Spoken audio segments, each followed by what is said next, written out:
ഇപ്പോൾ ആരംഭിക്കാൻ പോകുന്നു ദേശത്തിന്റെ ഏറ്റവും വലിയ പ്രോഗ്രാം ആപ്കി അദാലത്ത്. രജത് ശർമ്മയോടൊപ്പം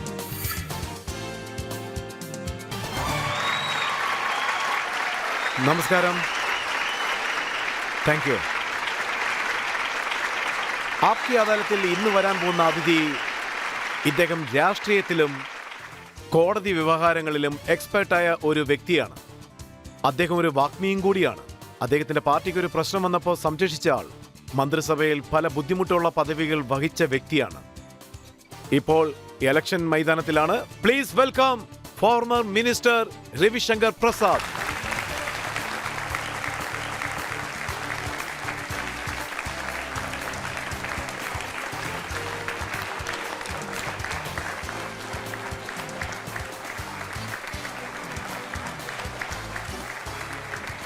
ഇന്ന് ആപ്കി അദാലത്തിലെ നമ്മുടെ ജഡ്ജിയെ ഞാൻ സ്വാഗതം ചെയ്യുകയാണ്. ഇദ്ദേഹം വളരെ പ്രശസ്തനാണ്. 30 വർഷമായിട്ട് ഇദ്ദേഹം ഒരു പത്രപ്രവർത്തകനുമാണ്. ഇദ്ദേഹം ഒരു ഓത്തർ, ആക്ടിവിസ്റ്റ്, അതോടൊപ്പം സെൻട്രൽ ഇൻഫർമേഷൻ കമ്മീഷണറായിട്ട് ഇദ്ദേഹം പദവി വഹിച്ചു. Please welcome Uday മഹൂക്കർ.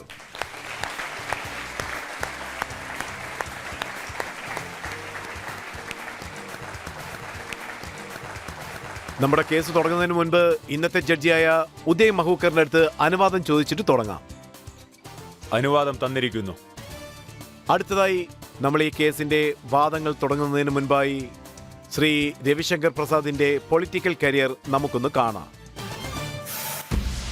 രവിശങ്കർ പ്രസാദ് ആദ്യമായി തന്റെ കരിയർ ആരംഭിച്ചത് വിദ്യാർത്ഥി പ്രസ്ഥാനങ്ങളിലൂടെയാണ്. JP മൂവ്മെന്റിൽ പങ്കെടുത്ത രവിശങ്കർ പ്രസാദ് എമർജൻസി സമയത്ത് ജയിലിലും അടയ്ക്കപ്പെട്ടു. അതിനുശേഷം രവിശങ്കർ പ്രസാദ് ഒരു നല്ല വക്കീലായി പേരെടുക്കുകയും ചെയ്തു. ലാലു പ്രസാദ് യാദവിനെതിരായ 900 കോടി രൂപയുടെ അഴിമതി കേസിൽ രവിശങ്കർ പ്രസാദ് പ്രധാന വക്കീലായി പങ്കെടുത്തു. ഇലാഹാബാദ് ഹൈക്കോടതിയിൽ രാം ജന്മഭൂമി ബാബർ മസൂദി കേസിൽ രവിശങ്കർ പ്രസാദ് രാംലല്ലയുടെ വക്കീലായി പ്രവർത്തിച്ചു. അയോധ്യയിൽ രാമക്ഷേത്ര നിർമ്മാണത്തിന് ശേഷം ശ്രീരാമന്റെ രാംലല്ല പ്രതിഷ്ഠയുടെ സമയത്ത് രവിശങ്കർ പ്രസാദിനെ പ്രഭു ശ്രീരാമന്റെ വക്കീലായി തിരഞ്ഞെടുത്തിരിക്കുകയാണ്. BJPയിൽ രവിശങ്കർ പ്രസാദ് പാർട്ടിയുടെ പവർഫുൾ സ്പോക്ക് പേഴ്സൺ ആയിരുന്നു. ഇന്നും പാർട്ടിക്കും സർക്കാരിനും എന്തെങ്കിലും ബുദ്ധിമുട്ടുള്ള കാര്യങ്ങൾ വരുമ്പോൾ പാർട്ടി രവിശങ്കർ പ്രസാദിനെയാണ് മുന്നിൽ നിർത്തി സംസാരിപ്പിക്കുന്നത്. രവിശങ്കർ പ്രസാദ് വാജ്പേയി സർക്കാരിൽ മിനിസ്റ്റർ ഓഫ് സ്റ്റേറ്റായി പ്രവർത്തിച്ചു. മോദി സർക്കാരിൽ രവിശങ്കർ പ്രസാദ് ക്യാബിനറ്റ് മിനിസ്റ്ററായി ഇരുന്ന് ലോ, കമ്മ്യൂണിക്കേഷൻ, IT എന്നീ മന്ത്രാലയങ്ങൾ അദ്ദേഹം നിയന്ത്രിച്ചു. രവിശങ്കർ പ്രസാദ് 19 വർഷങ്ങളായി രാജ്യസഭയിലെ മെമ്പറായും പ്രവർത്തിച്ചു. 2019 പാട്ന സാഹിബിൽ നിന്നും ഇദ്ദേഹം ലോകസഭയിലേക്ക് തിരഞ്ഞെടുക്കപ്പെട്ടു. രവിശങ്കർ പ്രസാദ് ഇപ്പോഴും തെരഞ്ഞെടുപ്പ് ഗോദയിൽ പ്രവർത്തിക്കുന്നു. പാട്ന യൂണിവേഴ്സിറ്റിയിൽ നിന്നും ലോ ഗ്രാജുവേറ്റ്. രവിശങ്കർ പ്രസാദ് ആപ്കി അദാലത്തിൽ അദ്ദേഹത്തിന്റെ ഭാഗങ്ങൾ അദ്ദേഹം തന്നെ വാദിക്കുന്നതായിരിക്കും. വരൂ, ഇന്നത്തെ വാദങ്ങൾ നമുക്ക് തുടങ്ങാം. ആപ്കി അദാലത്തിൽ രവിശങ്കറിന്റെ മേലുള്ള കുറ്റാരോപണം എന്താണെന്ന് നമുക്ക് നോക്കാം. ആപ്കി അദാലത്തിൽ ഫോർമർ സെൻട്രൽ മിനിസ്റ്റർ രവിശങ്കറിന്റെ മേലുള്ള കുറ്റാരോപണം എന്താണെന്ന് വെച്ചാൽ ഇദ്ദേഹം പിൻഗാമിയായതുകൊണ്ട് പല കാര്യങ്ങളും പ്രയോജനപ്പെടുത്തുന്നു. രവിശങ്കർ സാർ, താങ്കളുടെ അച്ഛൻ ഠാക്കൂർ പ്രസാദ് സിംഗ് വളരെ പ്രശസ്തനായ ഒരു വക്കീലായിരുന്നു. വലിയൊരു രാഷ്ട്രീയക്കാരനായിരുന്നു. പാട്നയിൽ വലിയ വീടും ഉണ്ടായിരുന്നു. അദ്ദേഹത്തിന്റെ പിൻഗാമി ആയതുകൊണ്ട് താങ്കൾക്ക് എല്ലാം ലഭിച്ചു. താങ്കൾ രാഷ്ട്രീയത്തിൽ വന്നതും ലോയർ ആയതും എല്ലാത്തിനും കാരണം അദ്ദേഹമാണെന്ന് പറയുന്നു. ഇതിനെക്കുറിച്ച് പറയുകയാണെങ്കിൽ എൻ്റെ അച്ഛൻ ഒരുപാട് കഷ്ടപ്പെട്ട ഒരാളാണ്. ഞങ്ങൾ വാടക വീട്ടിലാണ് കഴിഞ്ഞിരുന്നത്. ആ വാടക വീട്ടിലെ ചടങ്ങുകളൊക്കെ നടക്കുമ്പോൾ എൻ്റെ അമ്മ ആ അടുപ്പില് ഇങ്ങനെ ഊതി ചപ്പാത്തിയൊക്കെ ഉണ്ടാക്കായിരുന്നു. അങ്ങനെയായിരുന്നു ഞങ്ങളുടെ ജീവിതം. എൻ്റെ അച്ഛൻ 94-ലാണ് മരിച്ചുപോയത്. 94-ൽ മരിച്ചുപോയി. അതിനുശേഷം വോളണ്ടിയറായിട്ട് ഞാനും ഒരുപാട് കാര്യങ്ങൾ ചെയ്തു. 12-13 വർഷം സ്റ്റുഡൻസ് കൗൺസിലിൽ ഒരുപാട് കാര്യങ്ങൾ ചെയ്തു. JP മൂവ്മെന്റിൽ കണ്ടിട്ടുണ്ടാവും. ഞാൻ PhD ചെയ്തിട്ടുണ്ട്. ജയിലിൽ പോയിട്ടുണ്ട്. അടിയന്തരാവസ്ഥ കാലത്ത് അടി കൊണ്ടിട്ടുണ്ട്, വെടിയും ഏറ്റിട്ടുണ്ട്. പക്ഷെ താങ്കൾക്ക് ധാരാളം ട്രെയിനിങ് ലഭിച്ചിട്ടുണ്ടല്ലേ? വീട്ടിൽ അടൽജി, അദ്വാനിജി ഇവരൊക്കെ വന്നിട്ടുണ്ടല്ലേ? BJP, ജനസംഘം, ഇതിലുള്ള പ്രമുഖരായ നേതാക്കൾ. നിങ്ങൾ പറഞ്ഞത് ശരിയാണ്. ഞങ്ങൾ ഒരുപാട് കഷ്ടപ്പാടുകൾ ഏറ്റുവാങ്ങിയതാ. ആ സമയത്ത് ഓർത്ത് ഞാൻ അഭിമാനിക്കുകയാണ് ചെയ്യുന്നത്. ഞാൻ എപ്പോഴും ഒരേ ഒരു പാർട്ടി മാത്രമേ നിലനിന്നിട്ടുള്ളൂ. എന്നും എന്നിൽ ഒരു ആശയം മാത്രമേ ഉണ്ടായിരുന്നിട്ടുള്ളൂ. ഞാൻ മരിക്കുന്നത് വരെ എന്നിൽ നിന്ന് ആ ആശയം പോവുകയില്ല. ഇത് വളരെ അഭിമാനത്തോടാണ് ഞാൻ പറയുന്നത്.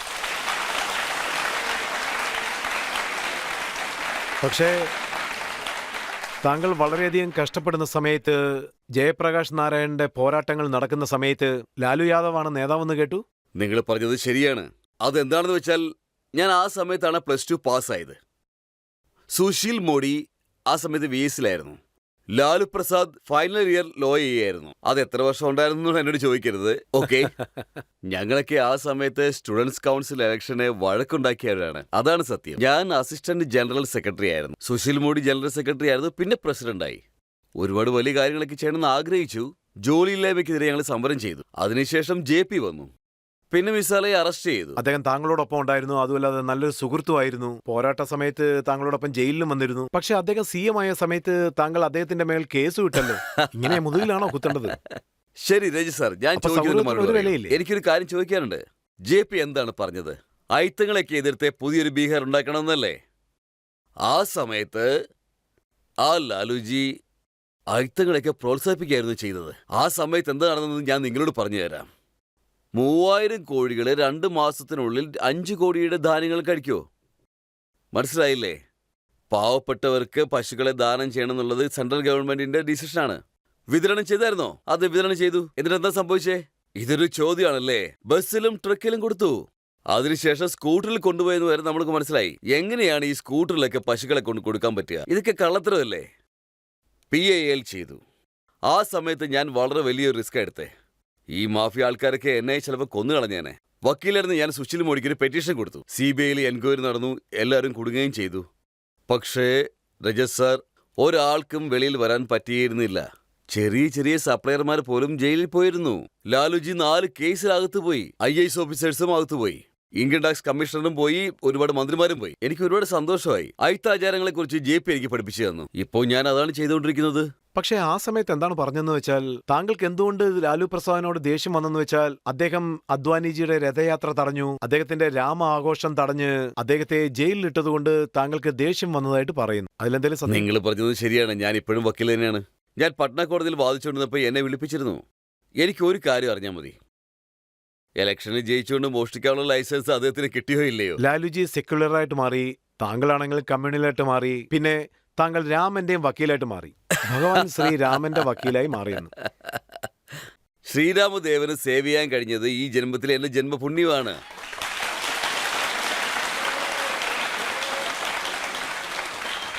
ഈ കാര്യത്തെക്കുറിച്ച് എല്ലാവരുടെ മുൻപിലും ഞാൻ വിശ്വാസത്തോടെ തന്നെ പറയും. സുപ്രീം കോടതിയിൽ 2004 സുപ്രീം കോടതിയിൽ ശ്രീരാമദേവൻ ഇരുട്ടിലായിരുന്നു. മഴയിൽ നനഞ്ഞുകൊണ്ടിരിക്കുകയായിരുന്നു. ബാബരി മസ്ജിദ് നിസ്കരിക്കാനുള്ള ഒരു ഇടമേ അല്ല, അടിമത്തത്തിനുള്ള സ്ഥലം മാത്രമായിരുന്നു. പക്ഷേ സുപ്രീം കോടതി വിധി പ്രസ്താവിച്ചു. സുപ്രീം കോടതി പറഞ്ഞ എന്താണെന്ന് വെച്ചാൽ, മുസ്ലിങ്ങളുടെ ഭാഗത്തുനിന്ന് ഒരു തെളിവും കൊടുക്കാൻ പറ്റിയിട്ടില്ല. അതായത് ആ സ്ഥലം അവരുടേതാണെന്ന് അവർക്ക് തെളിയിക്കാൻ പറ്റിയില്ല. രണ്ടാമത്തെ കാര്യം, ബാബരി മസ്ജിദ് അവിടെ ഉണ്ടാക്കിയതിന് ശേഷവും രാമനോട് ജനിച്ച സ്ഥലമാണെന്നുള്ള വിശ്വാസം ഹിന്ദുക്കളിൽ നിന്ന് നഷ്ടപ്പെട്ടില്ല. എല്ലാവരും അവിടെ പോയി പ്രാർത്ഥിച്ചുകൊണ്ടേയിരുന്നു.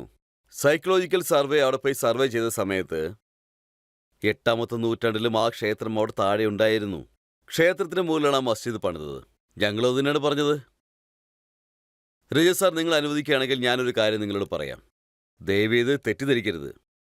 ഒരുപക്ഷെ ആ സ്ഥലം തകർത്തില്ലായിരുന്നെങ്കിൽ സുപ്രീം കോടതി നമ്മുടെ ഭാഗത്ത് നിന്ന് ആ വിധി പ്രസ്താവിച്ച് അത് തകർത്തില്ലായിരുന്നു എങ്കിൽ അത് തകർക്കില്ലായിരുന്നു, അല്ലേ? ഇല്ലേ? ഹിന്ദുക്കൾ വിശാല മനസ്സോടെ അതങ്ങ് വിട്ടേനെ. അത് വിട്ടിട്ട് അടുത്തൊരു സ്ഥലത്ത് പോയിട്ട് ഒരു ക്ഷേത്രം ഉണ്ടാക്കാനായിട്ട് പറഞ്ഞേനെ. അത് വിശാലമായൊരു ക്ഷമയുടെ അടയാളമായേനെ. രജത് സാർ, ഒരു പഴഞ്ചൊല്ലി കേട്ടിട്ടില്ലേ? അതായത് രാമൻ എന്താണോ തീരുമാനിക്കുന്നത് അത് മാത്രമേ നടക്കുള്ളൂ എന്ന്. അതുകൊണ്ടാണ് മനോഹരമായ ക്ഷേത്രം അവിടെ ഉണ്ടാക്കിയത്. ഇപ്പോഴാണ് നമ്മുടെ ഈ ആപ്കി അദാലത്തിൽ അസദുദ്ദീൻ ഓവൈസി സാർ വന്നിരുന്നു. അദ്ദേഹം പറയുന്നത് എന്താണെന്ന് വെച്ചാൽ, എന്നെ സംബന്ധിച്ച് അവിടെ ഒരു ബാബർ മസൂദി ഉണ്ടായിരുന്നു, ഇന്നും അത് ബാബർ മസൂദിയായിട്ട് തന്നെ ഉണ്ട്, അത് എപ്പോഴും അങ്ങനെ തന്നെ ആയിരിക്കുമെന്ന് അദ്ദേഹം പറഞ്ഞു. ശരി, പകൽക്കിനാവ് കാണുന്നത് തെറ്റാണെന്ന് നമുക്ക് പറയാൻ പറ്റില്ലല്ലോ. ഞാൻ ചോദിച്ചതിനൊരു മറുപടി പറയൂ. ഇത് നോക്കൂ സാർ, ശ്രീരാമചന്ദ്രദേവന്റെ ക്ഷേത്രം പണിയുമ്പോൾ ഞാൻ അവിടെ ഉണ്ടായിരുന്നു. അവിടെ വലിയൊരു അയോധ്യ ക്ഷേത്രം പണിതു. അതിന്റെ കാരണം എന്താണ്? വേട്ടിക്ക് നന്നായിട്ടാണ് ചെയ്തത്. മക്ക നല്ലപോലെ ഉണ്ടാക്കിയിരിക്കുന്നു. ഞങ്ങളുടെ രാമൻ മാത്രം ചെളിയിലും ഇരുട്ടിലും കഴിയുമെന്നാണോ നിങ്ങൾ പറയുന്നത്? ശ്രീരാമചന്ദ്ര രാജ്യം ലോകത്തിന്റെ മുന്നിൽ ഏറ്റവും ഉയർന്നു തന്നെ നിൽക്കണം. അതുകൊണ്ടാണ് ആ ക്ഷേത്രം ഉണ്ടായത്. നിങ്ങളോടെല്ലാവരും ഒരു കാര്യം പറയാനുണ്ട്. ലതാ മങ്കേഷ്കർജിയുടെ ഒരു പ്രോഗ്രാം ഉണ്ട്, നിങ്ങളെല്ലാം അതിന് പോകണം. അവിടെ ഒരു വീണയുണ്ട്. എല്ലാ ആൾക്കാരും ലതാ മങ്കേഷ്കർജിയുടെ പാട്ടുകൾ കേൾക്കണം. അവിടെ ഒരു സരയൂ നദിയുണ്ട്. അത് കാണാൻ വേണ്ടിയിട്ട് 50 കോടി ജനങ്ങൾ അവിടെ എത്താറുമുണ്ട്. അതുകൊണ്ട് ജനങ്ങൾ എന്താണ് പറയുന്നതെന്ന് വെച്ചാൽ ഭാരതീയ ജനതാ പാർട്ടി ഈ അമ്പലത്തിന്റെ കാരണം പറഞ്ഞുകൊണ്ട് വോട്ട് വാങ്ങിക്കാൻ ശ്രമിക്കുന്നു എന്നും. അങ്ങനെയൊന്നുമില്ല. അതിപ്പം മാത്രമല്ല, നിങ്ങൾക്ക് തന്നെ അറിയാം, പല വർഷമായിട്ട് നിങ്ങൾ എഡിറ്ററായിട്ട് ജോലി ചെയ്തിരുന്നു. സമരം തുടങ്ങിയ നാളെ മുതൽ ഞങ്ങൾ വോട്ടിന് വേണ്ടിയാണ് ഇതൊക്കെ ചെയ്തതെന്ന് പറയുന്നു. പക്ഷെ ലോക്സഭാ തെരഞ്ഞെടുപ്പ് കഴിഞ്ഞു. 2014 ജയിച്ചു, 19 ജയിച്ചു, 24 400 സീറ്റിന് മുകളിൽ പോകും. അതൊക്കെ വിട്ടേക്കേ. പക്ഷേ ഉറപ്പായും ക്ഷേത്രം പണി. ഒരു കാര്യം കൂടെ പറയാൻ ആഗ്രഹിക്കുന്നു. രാമന്റെ കണ്ണുകളില്ലേ, ആ കണ്ണുകൾ അങ്ങനെ ഉണ്ടാവണമെന്ന് പറഞ്ഞത് പ്രധാനമന്ത്രിയാണ്. ആ കണ്ണുകളെ മനോഹരമായിട്ട് ഉണ്ടാക്കണമെന്ന് പറഞ്ഞു. രാമന്റെ ചിരി, രാമനവമിയുടെ അന്ന് സൂര്യവെളിച്ചം അദ്ദേഹത്തിന്റെ നെറ്റിയിൽ വീഴണം, ഈ ആശയമൊക്കെ അദ്ദേഹത്തിൻ്റെതായിരുന്നു. ഒരു കമ്മിറ്റി തന്നെ ഉണ്ടാക്കി. എല്ലാവരും സത്യസന്ധമായിട്ട് തന്നെ ജോലി ചെയ്തു. ഇതിനുവേണ്ടി അമിത്ഷാ ഒരുപാട് കഷ്ടപ്പെട്ടു. ഞാനിപ്പോ ആ സ്ഥലത്തിന്റെ വക്കീലായതുകൊണ്ട് സമ്പത്ത് രാജിന്റെ പേര് എനിക്കിവിടെ പറഞ്ഞേ മതിയാകൂ. അദ്ദേഹം എന്ത് വലിയ കാര്യമാണ് ചെയ്തിരിക്കുന്നത്. മനോഹരമായൊരു ക്ഷേത്രമാണ് ഉണ്ടാക്കിയിരിക്കുന്നത്. സുഹൃത്തുക്കളെ, എനിക്കൊരു കാര്യം പറഞ്ഞേ മതിയാകൂ. ഇതിൽ ഞങ്ങൾ സിമെന്റ് ഉപയോഗിച്ചിട്ടില്ല, ഇരുമ്പും ഉപയോഗിച്ചിട്ടില്ല.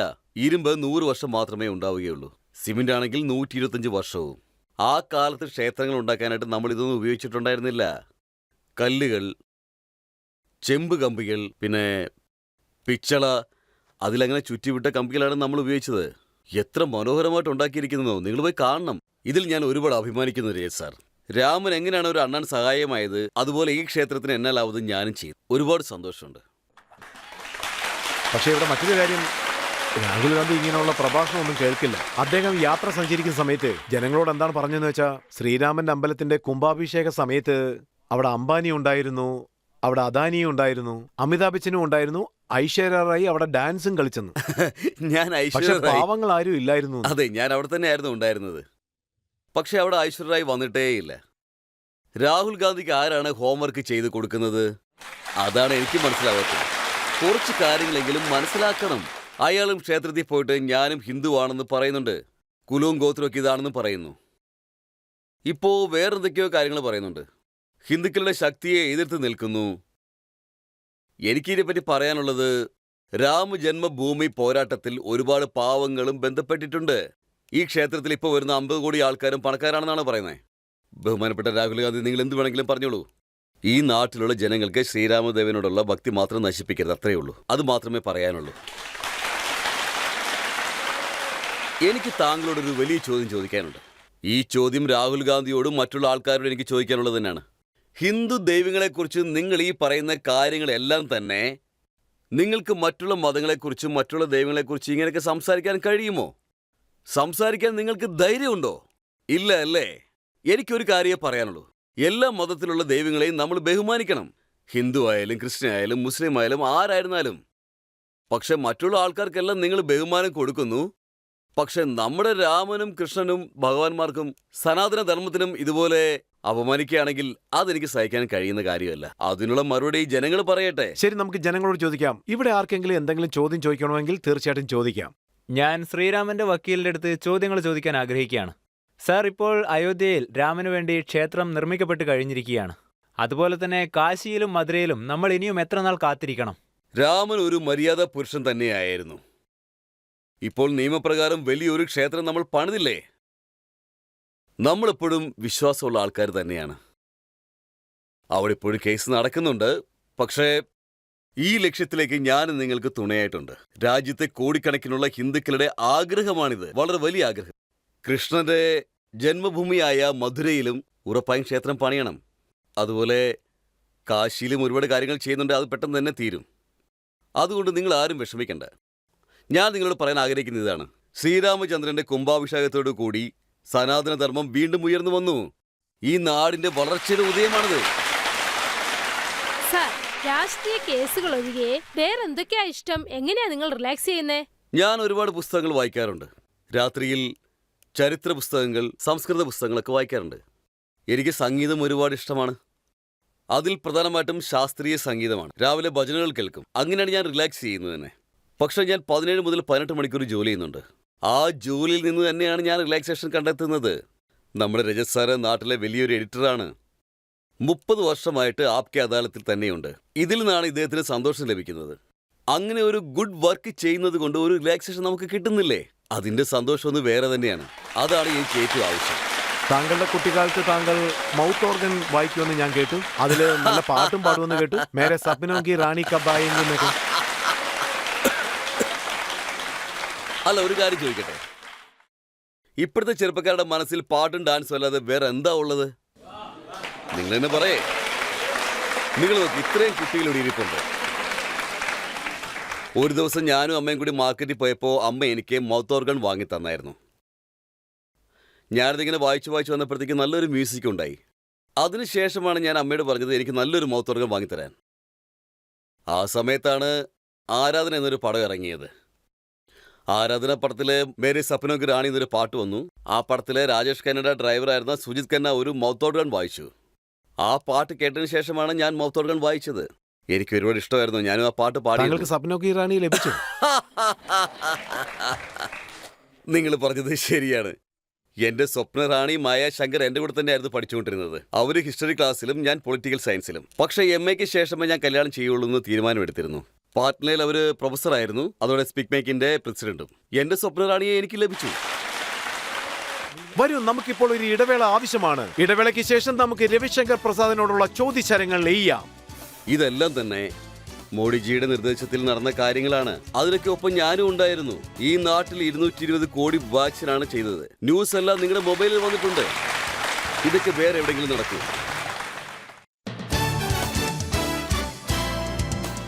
Welcome back. ആപ്കെ അദാലത്തിൽ ഇന്ന് നമ്മുടെ വിശിഷ്ടാതിഥി യൂണിയൻ മിനിസ്റ്റർ രവിശങ്കർ പ്രസാദിനെതിരായിട്ടുള്ള അടുത്ത കുറ്റാരോപണം അതെന്താണെന്ന് നോക്കാം. ആപ്കെ അദാലത്തിൽ BJP നേതാവായ രവിശങ്കർ പ്രസാദിനെതിരായ അടുത്ത കുറ്റാരോപണം എന്താണെന്ന് വെച്ചാൽ ഇദ്ദേഹം സ്വാർത്ഥത നിറഞ്ഞ രാഷ്ട്രീയം നടത്തുന്നതായിട്ടുള്ളതാണ്. രവിശങ്കർ പ്രസാദ് സാർ, താങ്കൾ ബീഹാറിലെ ഒരു വലിയ നേതാവാണ്. ബീഹാറിൽ എന്താ സംഭവിച്ചത്? താങ്കൾ പറയുന്നു നിതീഷ് കുമാറിന്റെ നേരെ ഞങ്ങളുടെ കതവുകൾ അടച്ചു വെച്ചിരിക്കുകയാണെന്ന്. പക്ഷെ കഥവടച്ച് താങ്കൾ പൂട്ടാൻ മറന്നുപോയി. അദ്ദേഹം ഉള്ളിലേക്ക് കടന്നിരിക്കുക. അതായത് നിങ്ങൾക്ക് ഈ ചോദ്യം ചോദിക്കാനുള്ള എല്ലാ അർഹതയും ഉണ്ട്. അത് ശരിയാണ്. ഇവർ തന്നെയാണ് പറഞ്ഞത് ഞങ്ങൾ ഇനി പോകില്ല എന്ന്. അദ്ദേഹം പറഞ്ഞത് ചത്താലും ചാവും ഞാൻ, പക്ഷെ ഇവരുടെ അടുത്ത് പോകില്ലെന്നാ. നിതീഷ് സാറ് ശരിക്കും ഹോണസ്റ്റ് ആയ ഒരാളാണ്. വീട്ടിലും ഹോണസ്റ്റ് ആണ്. ലാലുജിയുടെ സ്ഥലത്ത് 5 ഗേറ്റുകൾ തുറന്നിരുന്നു. മനസ്സിലാവുന്നുണ്ടോ? അതിലെ ഒരു ഗേറ്റ് അദ്ദേഹത്തിന്റെ മകളുടെ ഗേറ്റാണ്. മൂത്ത മകന്റെ ഗേറ്റ്, ഭാര്യയുടെ ഗേറ്റ്, ഇളയ മകന്റെ ഗേറ്റ്. അവർക്കൊന്നും ചെയ്യാൻ കഴിഞ്ഞില്ല. അദ്ദേഹത്തിന്റെ ആരോഗ്യം വളരെ മോശമായിട്ട് ശരിക്കും തളർന്നു പോയിരുന്നു. ഞങ്ങൾ അദ്ദേഹത്തിനോട് ചോദിച്ചു, നിങ്ങൾക്ക് നടക്കാൻ കഴിയുന്നില്ല എന്നുള്ള കാര്യം നിങ്ങൾക്ക് മനസ്സിലാവുന്നില്ലേ എന്ന്. അതിന് അദ്ദേഹം പറഞ്ഞെന്താണെന്ന് വെച്ചാൽ, നിങ്ങൾക്കറിയാവുന്നതല്ലേ, കാലിത്തീറ്റ കേസിൽ അദ്ദേഹം 4 തവണയാണ് ലാലുജി അകത്ത് പോയത്. അതിനുശേഷം ഭൂമി കൊടുക്കൂ, ജോലി ചെയ്യൂ. അതായിരുന്നു റെയിൽവേയുടെ നിയമം. അവരുടെ അടുത്തു നിന്നൊക്കെ ഭൂമി വാങ്ങിയ ശേഷം സ്വന്തം ജാതിക്കാർക്കാണ് അദ്ദേഹം നിലം കൊടുത്തത്. എന്താണിതൊക്കെ? അദ്ദേഹത്തിന്റെ ഈ മോഷ്ടിക്കാനുള്ള അത്യാഗ്രഹം എപ്പോഴാണ് അവസാനിക്കുക? പക്ഷെ നിതീഷ് കുമാറിനെ പറ്റി താങ്കൾ പറഞ്ഞ കാര്യം ഒന്ന് ഓർമ്മപ്പെടുത്തുകയാണ്. താങ്കൾ പറഞ്ഞത് എനിക്കെല്ലാം അറിയാം. എന്താണ് ചോദിക്കുന്നത്? അതിൽ കൂടുതൽ ഞാൻ പറഞ്ഞിട്ടുണ്ട്. അതും താങ്കൾ മീഡിയയോട് എന്താണ് പറഞ്ഞതെന്ന് വെച്ചാൽ, നിതീഷിന് ബീഹാർ പോലും മര്യാദയ്ക്ക് നോക്കാൻ പറ്റുന്നില്ല. അങ്ങനെയുള്ളപ്പോൾ പ്രധാനമന്ത്രിയായി രാജ്യത്തെ തന്നെ നോക്കാനുള്ള സ്വപ്നം കാണുകയാണെന്ന് എന്താ പറഞ്ഞില്ലേ? നോക്കൂ, റെക്കോർഡിൽ എന്തൊക്കെയുണ്ടോ അതെല്ലാം സത്യം തന്നെയാണ്. അദ്ദേഹം ഞങ്ങളുടെ പ്രതിപക്ഷത്തായിരുന്ന സമയത്ത് എല്ലാ കാര്യങ്ങളും ഞങ്ങൾ പറഞ്ഞതാണ്. പക്ഷെ എന്തുകൊണ്ടാണ് അദ്ദേഹത്തിനെ വിട്ടതെന്നുകൂടി പറയൂ. മമതാജിയുടെ കൂടെ ഉണ്ടായിരുന്ന ആളാണ്. രാഹുൽ ഗാന്ധിയെയും കാണാൻ പോയിരുന്നു. മഹാരാഷ്ട്രയിൽ അദ്ദേഹത്തെ കാണാൻ പോയിരുന്നു. എല്ലാവരെയും ഒന്നിച്ചു ചേർത്തു. എന്നിട്ട് നിതീഷിനെ സൈഡിലേക്ക് മാറ്റി നിർത്തിയിട്ട് ബാക്കി കാര്യങ്ങളെല്ലാം ഞാൻ നോക്കിക്കോളാം എന്ന് പറഞ്ഞു. ഇതിൽ ന്യായം എന്താണ്? അയാൾക്ക് തോന്നിയത് താങ്കളുടെ തോന്നലൊക്കെ അവിടെ ഇരിക്കട്ടെ. പ്രശാന്ത് കിഷോർ കറക്റ്റായിട്ടാണ് പറഞ്ഞത്. അദ്ദേഹം പറഞ്ഞത് എന്താണെന്ന് വെച്ചാൽ, മോദിജിക്ക് ഇങ്ങനെ തോന്നിയിരിക്കുന്നു, അതായത് ഇന്ത്യ സഖ്യം ഇല്ലാതാകണമെങ്കിൽ ഒരു കാര്യം ചെയ്താൽ മതി, നിതീഷ് കുമാറിനെ തിരിച്ചു കൊടുത്താൽ മതിയെന്ന്. മോദിജിക്ക് ആരുടെയെങ്കിലും സഹായം ആവശ്യമുണ്ടോ? നിങ്ങൾ എന്നെ ചോദിച്ചു നോക്ക്. കണ്ടില്ലേ? പക്ഷേ മോദിജി എത്ര വലിയ നേതാവാണ്. അദ്ദേഹം എന്താണ് പറഞ്ഞത്? ഒരുമയാണ് ഇന്ത്യയുടെ ശക്തി എന്ന് അദ്ദേഹം പറഞ്ഞു. നിങ്ങൾക്കറിയാലോ ഇപ്പൊ അത് തന്നെയല്ലേ ഈ നടന്നുകൊണ്ടിരിക്കുന്നത്. ഇപ്പോ ഇവിടേക്ക് വരുന്നതിന് മുമ്പായിട്ട് ഞാനൊരു കാര്യം കേട്ടു. മഹാരാഷ്ട്ര എഡ്ജിലാണ് ഉള്ളതെന്ന്. ഞാൻ ഇങ്ങോട്ട് വരുന്നതിന് മുമ്പായിട്ടാണ് ഈ ന്യൂസ് കേട്ടത്. ദേ നോക്കൂ, ഇവിടെയുള്ള എല്ലാവരോടും ഞാനൊരു കാര്യം പറയാം. അത് നിങ്ങളെല്ലാവരും നന്നായിട്ട് മനസ്സിലാക്കണം. ഞങ്ങൾ ബന്ധങ്ങൾക്കാണ് പ്രാധാന്യം നൽകുന്നത്. 2014 മോദിജി ജയിച്ചപ്പോ മറ്റു മുന്നണികൾക്ക് മന്ത്രിസ്ഥാനം കൊടുത്തു. 2019 വലിയൊരു വിജയമാണ് ലഭിച്ചത്. അപ്പോഴും കൂട്ടുമുന്നണികൾക്ക് മന്ത്രിസ്ഥാനം കൊടുത്തു. ഇതിനെയാണ് സ്നേഹബന്ധം എന്ന് പറയുന്നത്. ഇപ്പോഴൊക്കെ ആരൊക്കെ ഒരുമിച്ച് നിൽക്കും, എപ്പോൾ പിരിഞ്ഞു പോകും, ആര് കൂടെ ഉണ്ടാവുമെന്നൊന്നും പറയാൻ പറ്റില്ല. അതാണ് സത്യം. പക്ഷേ ഈ ആൾക്കാർക്ക് പോയി തേജസ്വി എന്താ പറയുന്നതെന്ന് വെച്ചാൽ ചിറ്റപ്പൻ ഒന്നും തന്നെ പറഞ്ഞിട്ടില്ല. ഒന്നും പറയാതെ പാർട്ടി മാറി എന്തെങ്കിലും ഒന്ന് പറഞ്ഞിട്ട് പോകരുതായിരുന്നോ എന്ന്. നോക്കൂ സാർ, തേജസ്വി വളരെ ചെറിയ പയ്യനാണ്. അതുകൊണ്ട് കൂടുതൽ സംസാരിക്കാൻ ഞാൻ ആഗ്രഹിക്കുന്നില്ല. അദ്ദേഹത്തിനും അദ്ദേഹത്തിൻ്റെ അച്ഛനും അദ്ദേഹത്തിൻ്റെ ചിറ്റപ്പനും തമ്മിൽ എന്താ സംസാരം നടക്കുന്നത് നമുക്ക് തന്നെ അറിയാൻ പറ്റും. പക്ഷേ ഒരു പ്രധാനപ്പെട്ട കാര്യം നിങ്ങളോട് പറയാൻ ഞാൻ ആഗ്രഹിക്കുന്നു. പാർട്ടി നശിപ്പിക്കുന്നതും പാർട്ടി മാറുന്നതും ഇങ്ങനെയുള്ള കാര്യങ്ങളൊക്കെ അവസാനിച്ചു കഴിഞ്ഞു. ഇപ്പോൾ പെർഫോമൻസിനുള്ള പൊളിറ്റിക്സാണ് നടന്നുകൊണ്ടിരിക്കുന്നത്. രാജ്യത്തെ ജനങ്ങൾ നമ്മളിൽ നിന്ന് ഒരുപാട് പ്രതീക്ഷിക്കുന്നു. ഒരു നല്ല ഭരണം കാഴ്ചവെക്കണമെങ്കിൽ നമ്മൾ എന്ത് കാഴ്ചപ്പാടിലാണ് ഉള്ളത് അത് തന്നെ മുന്നോട്ട് കൊണ്ടുപോകണം. നല്ല രീതിയിൽ ഭരണം നടത്തി മുന്നോട്ട് പോകണം. നല്ല രീതിയിൽ ചെയ്താൽ ജനങ്ങൾ നമ്മുടെ കൂടെ ഉണ്ടാവും, ഇല്ലെങ്കിൽ പുറത്തു കളയും. ഭരണം ഇങ്ങനെ കയ്യിലെടുത്ത് അമ്മാനം പാടണ്ട. ജനങ്ങൾ ആഗ്രഹിക്കുന്നതും അത് തന്നെയാണ്. തേജസ്വി പറയുന്നത് വെച്ച് താങ്കൾ എന്താണ് പറയുന്നത് വെച്ചാൽ അതൊരു കൊച്ചു പയ്യനാണ്, അതുകൊണ്ടൊന്നും പറയുന്നില്ലെന്ന്. പക്ഷേ അദ്ദേഹത്തിനെതിരായിട്ട് ധാരാളം കേസുകൾ ഇരുന്നുണ്ടല്ലോ, അതെങ്ങനെ? അല്ല, നിങ്ങൾ എന്തിനാണ് എന്നെ പ്രൊമോട്ട് ചെയ്യുന്നത്? അദ്ദേഹത്തിന്റെ വയസ്സ് എത്രയാണ്? നിങ്ങളടുത്ത് എന്തുമാത്രം പ്രോപ്പർട്ടീസ് ഉണ്ട്? അതെല്ലാം നിങ്ങൾ പറയൂ. അതെല്ലാം ചാർജ് ഷീറ്റിലുണ്ട്. ഈ സ്വത്തൊക്കെ എവിടെ നിന്നാണ് വന്നത്? എനിക്കിതുവരെ താടി പോലും വളർന്നിട്ടില്ല, അതിനുള്ളിൽ എങ്ങനെ പ്രോപ്പർട്ടി വരുമെന്ന് അദ്ദേഹം ചോദിക്കുന്നത്. അതെങ്ങനെ സാധ്യമാകുമെന്ന് ചോദിക്കുന്നു. അത് ഞാനും ഈ നാട്ടിലെ ഒരു ചെറിയ വക്കീലാണ്. ഇത്രയും പ്രോപ്പർട്ടിയൊക്കെ എനിക്ക് ചിന്തിക്കാൻ പോലും കഴിയില്ല. ഇത്രയും പ്രോപ്പർട്ടി എങ്ങനെയാണ് വന്നത്? ദേ നോക്കൂ, ഇപ്പോൾ നിങ്ങൾക്ക് നിങ്ങളുടെ മീഡിയ കൊണ്ട് ജനങ്ങൾക്ക് മുന്നിൽ ഒരു സത്യവും മറയ്ക്കാൻ കഴിയില്ല. ഇതെല്ലാം കഥകൾ മാത്രമാണ്. പക്ഷേ തേജസ്വിയുടെ ആർഗ്യുമെന്റ് ഒക്കെ ശരിയാണ്. അവരുടെ ഗവൺമെന്റ് ഉള്ളപ്പോൾ നല്ല ജോലികളെല്ലാം നൽകിക്കൊണ്ടിരുന്നു. പക്ഷെ അവരുടെ വീട്ടിലേക്ക് ED യും CBI ആണ് നിങ്ങൾ അയക്കുന്നത്. അവരുടെ ഒരു ജോലി നടക്കുന്നില്ല. എന്തുമാത്രം ജോലി സാധ്യതകൾ കൊടുത്തു? അത് വളരെ വലിയ പ്രശ്നമായിരുന്നു. ഞങ്ങൾ ചില മറുപടികൾ തെരഞ്ഞെടുപ്പ് സമയത്ത് പറയാൻ ആഗ്രഹിക്കുന്നുള്ളൂ. മനസ്സിലായോ? ഇപ്പോൾ ഉള്ളത് ഡിജിറ്റൽ ഇന്ത്യയാണ്, മേക്ക് ഇൻ ഇന്ത്യയാണ്, സ്റ്റാർട്ടപ്പ് ഇന്ത്യയാണ്. ഇന്ന് ഇന്ത്യയിൽ ആപ്പിൾ ഉണ്ടാക്കുന്നുണ്ട്, സാംസങ് ഉണ്ടാക്കുന്നുണ്ട്, 1 ലക്ഷം കോടിയോളം മൊബൈൽ എക്സ്പോർട്ട് ചെയ്യുന്നുണ്ട്. ഇതെല്ലാം നടക്കാനുള്ള അവസരം ഉണ്ടായിരുന്നോ? ഡിജിറ്റൽ ഇന്ത്യ നോക്കുകയാണെങ്കിൽ നമ്മൾ കൊറോണ സമയത്ത് എല്ലാവരും വർക്ക് ഫ്രം ഹോം ചെയ്തില്ലേ? ക്ലാസസ് ഫ്രം ഹോം ചെയ്തില്ലേ? കോടതി വിധി പോലും വീട്ടിലെത്തി. നമ്മളെ കൊണ്ട് ചെയ്യുന്നത് നമ്മൾ ചെയ്തുകൊണ്ടേയിരിക്കുന്നു. നിങ്ങളും ചെയ്യൂ. നിങ്ങൾ വിമർശനങ്ങൾ നടത്തി കുറ്റം പറഞ്ഞുകൊണ്ടേ ഇരിക്കുകയാണെങ്കിൽ എന്ത് നടക്കില്ല. ഇല്ലില്ല, അവരൊക്കെ എന്താ ചോദിക്കുന്നതെന്ന് വെച്ചാൽ ഒരുപക്ഷെ അസുഖം ഉണ്ടെങ്കിൽ താങ്കൾ രാമന്റെ അമ്പലത്തിലേക്കാണോ പോകുന്നതെന്ന്. ശരിയാണ്. നിങ്ങൾ ചോദിച്ച ചോദ്യം വളരെ ശരിയാണ്. രാമക്ഷേത്രത്തിൽ പോകണ്ട, രാമന് മാത്രം ഓർത്താൽ മതി. 5 ലക്ഷം കിട്ടുന്ന ആയുഷ്മാൻ ഭാരത് ഉണ്ട്. ജനങ്ങൾക്ക് കുറഞ്ഞ വിലയിൽ മരുന്നുകളൊക്കെ ലഭിക്കുന്നുണ്ട്. നമ്മുടെ നാട്ടിൽ തന്നെ ഉണ്ടാക്കിയ വാക്സിൻ ഉണ്ട്. അത് ജനങ്ങൾക്ക് ഫ്രീ ആയിട്ടാണ് കൊടുക്കുന്നത്. ഇന്ന് ഞാൻ നിങ്ങളെല്ലായിടത്തും ഒരു ചോദ്യം ചോദിക്കുകയാണ്. നിങ്ങളെല്ലാവരും വാക്സിൻ എടുത്തായിരുന്നല്ലോ അല്ലേ? നിങ്ങൾക്കെല്ലാവർക്കും ആദ്യ ഡോസ് എവിടെ എപ്പോ എടുക്കണമെന്നുള്ള ന്യൂസ് ആരാണ് തന്നത്? പറയൂ. മൊബൈലിൽ വന്നില്ലേ? ഇതെല്ലാം തന്നെ മോഡിജിയുടെ നിർദ്ദേശത്തിൽ നടന്ന കാര്യങ്ങളാണ്. അതിനൊക്കെ ഒപ്പം ഞാനും ഉണ്ടായിരുന്നു. ഈ നാട്ടിൽ 220 കോടി വാക്സിനാണ് ചെയ്തത്. ന്യൂസ് എല്ലാം നിങ്ങളുടെ മൊബൈലിൽ വന്നിട്ടുണ്ട്. ഇതൊക്കെ വേറെ എവിടെയെങ്കിലും നടക്കൂ? പക്ഷെ ഇന്ത്യയിൽ നടന്നു. അതാണ് ഡിജിറ്റൽ ഇന്ത്യ. ഇതെല്ലാം നിങ്ങൾ ആക്സസ് ചെയ്യണം, അതുപോലെ മനസ്സിലാക്കുകയും ചെയ്യണം. ഇൻഫർമേഷൻ കിട്ടാൻ വേണ്ടിയിട്ടാണ്. ദേ നോക്കൂ സാർ, നമ്മൾ പറഞ്ഞു വന്നാൽ അതുപോലെ മറ്റൊരു ചോദ്യം ചോദിക്കുന്നുണ്ട്. ഒരുപക്ഷെ വിശക്കുകയാണെങ്കിൽ അമ്പലം കൊണ്ട് എന്താണ് ലാഭം? അതിനുവേണ്ടി ചെലവഴിച്ച കോടിക്കണക്കിന് രൂപ പാവങ്ങൾക്ക് നൽകിക്കൂടെ എന്ന് ചോദിക്കുന്നു. 80 കോടി ജനങ്ങൾക്ക് ഫ്രീ ആയിട്ട് ഫുഡ് കൊടുക്കുന്നുണ്ട്. ശരിക്കും പറഞ്ഞാൽ അങ്ങനല്ല. ഇപ്പോൾ പാവങ്ങൾ എന്ന് പറയുന്നത് തീരെ ഇല്ല. ഞങ്ങളുടെ ലക്ഷ്യം എന്താണെന്ന് വെച്ചാൽ, നമ്മളെക്കുറിച്ച് നമ്മുടെ പ്രധാനമന്ത്രി എന്താണ് ചിന്തിക്കുന്നതെന്ന് വെച്ചാൽ, ഈ നാട്ടിൽ ക്ഷേത്രങ്ങളും പ്രധാനമാണ്, അതുപോലെ ജോലിയും പ്രധാനമാണ്. സനാതനധർമ്മത്തിന് ബഹുമാനം കൊടുക്കുന്നതും പ്രധാനമാണ്, നല്ല രീതിയിൽ ഭരണം നടത്തുന്നതും പ്രധാനമാണ്. ഇപ്പോൾ 2 നടക്കുന്നുണ്ട്. അതുകൊണ്ടെന്താണ് പ്രശ്നം? സംരക്ഷണവും പ്രധാനമാണ്. ആരെങ്കിലും നാടിനെ നശിപ്പിക്കാൻ ശ്രമിച്ചാൽ അതിനുള്ള മറുപടി ഉടൻ തന്നെ കിട്ടും. അത്യാവശ്യമാണെങ്കിൽ വീട്ടിൽ കയറി അടിക്കുകയും ചെയ്യും. അതൊക്കെ നടക്കും. എന്തിനാണ് നടക്കാത്തത്? മോദിജി ബീഹാറിനെ കുറിച്ച് വീണ്ടും വീണ്ടും ഒരു കാര്യം തന്നെ പറഞ്ഞുകൊണ്ടിരിക്കുകയാണ്. പരമ്പര രാഷ്ട്രീയം ബീഹാറിനെ നശിപ്പിച്ചുകൊണ്ടിരിക്കുകയാണെന്ന്. നിങ്ങൾ തന്നെ നോക്കൂ. ലാലുജിയുണ്ട്. അദ്ദേഹത്തിന് ഇപ്പോൾ ഇലക്ഷൻ നിൽക്കാൻ കഴിയില്ല. അദ്ദേഹത്തിൻ്റെ ഭാര്യ മുഖ്യമന്ത്രിയാണ്, അദ്ദേഹം MLC-യിലുമാണ്. മകൻ 2 പ്രാവശ്യം ഡെപ്യൂട്ടി ചീഫ് മിനിസ്റ്ററുമായിരുന്നു. രണ്ടാമത്തെ മകൻ മിനിസ്റ്റർ, ഒരു മകള് രാജ്യസഭയിൽ MP ആണ്. അതിനുശേഷം മീസ ഭാരതി 3 പ്രാവശ്യം ലോക്സഭയിൽ ഇലക്ഷനിൽ നിന്നു. എന്താ ഞാനും വരാൻ പാടില്ലേ എന്ന് ചോദിച്ചുകൊണ്ട് അദ്ദേഹത്തിന് മറ്റൊരു മകളും വന്നു. എല്ലാവരും നേടിക്കോട്ടെ. രജത് സാർ, എൻ്റെ ചോദ്യം എന്താണെന്ന് വെച്ചാൽ, ലാലുജിക്ക് യാദവാസ് ഒരുപാട് സപ്പോർട്ട് ചെയ്തു. ഒരു പാവപ്പെട്ടവനായ യാദവന് എന്തുകൊണ്ടൊരു മുഖ്യമന്ത്രി ആകാൻ പറ്റുന്നില്ല? എന്തുകൊണ്ട് ഡെപ്യൂട്ടി CM ആകാൻ പറ്റുന്നില്ല? ഒരിക്കലും ആകാൻ പറ്റില്ല. ഈ നാട് മോദിജിയുടെ സേവനങ്ങൾ കണ്ടിട്ടുണ്ട്. നരേന്ദ്രമോദി മുഖേന ഈ നാട്ടിൽ എന്തൊക്കെ നടന്നിട്ടുണ്ടെന്നുള്ള കാര്യം ജനങ്ങൾക്കറിയാം. അതാണ് സത്യം. ലോകത്തിന്റെ എക്കണോമി പട്ടികയിൽ ഇന്ത്യ 5ാമതാണ്. അയിത്താചാരങ്ങളൊന്നും ഇല്ലെന്നുള്ള കാര്യം ഈ ജനങ്ങൾക്ക് അറിയുകയും ചെയ്യാം. അതെല്ലാം ഈ ഭരണം കൊണ്ടാണ് നടന്നത്. ഇതിന്റെയൊക്കെ പിന്നിൽ ആരാണെന്നുള്ള കാര്യം ജനങ്ങൾക്ക് നന്നായിട്ട് അറിയാം. ഒരു കോൺഗ്രസിന്റെ വലിയ നേതാവ് എന്നോട് എന്താണ് പറഞ്ഞതെന്ന് വെച്ചാൽ, പ്രധാനമന്ത്രിയായി 10 വർഷമായില്ലേ, ഇനിയും കുറച്ചുനാൾ റെസ്റ്റ് എടുത്തുകൂടെയെന്ന് ചോദിക്കുന്നു. 12 വർഷം മുഖ്യമന്ത്രിയായിട്ടിരുന്ന ഒരാളാണ് 10 വർഷമായിട്ട് പ്രധാനമന്ത്രിയായിട്ടിരിക്കുകയാണ്. ഒരു ദിവസം പോലും ലീവ് എടുത്തിട്ടില്ല. ഒരു ദിവസം പോലും അദ്ദേഹം ലീവ് എടുത്തിട്ടില്ല. അന്ന് അയോധ്യയിൽ ശ്രീരാമന്റെ കുംഭാഭിഷേകത്തിൽ അവിടെയുള്ള സ്വാമിമാരൊക്കെ അദ്ദേഹത്തിനോട് 3 ദിവസം വ്രതം എടുക്കാനായിട്ട് പറഞ്ഞു. അദ്ദേഹം 11 ദിവസം വെറും ഇളനീര് മാത്രമാണ് കഴിച്ചത്. അത് മാത്രമല്ല, 11 ദിവസം അദ്ദേഹം താഴെ കിടന്നാണ് ഉറങ്ങിയത്.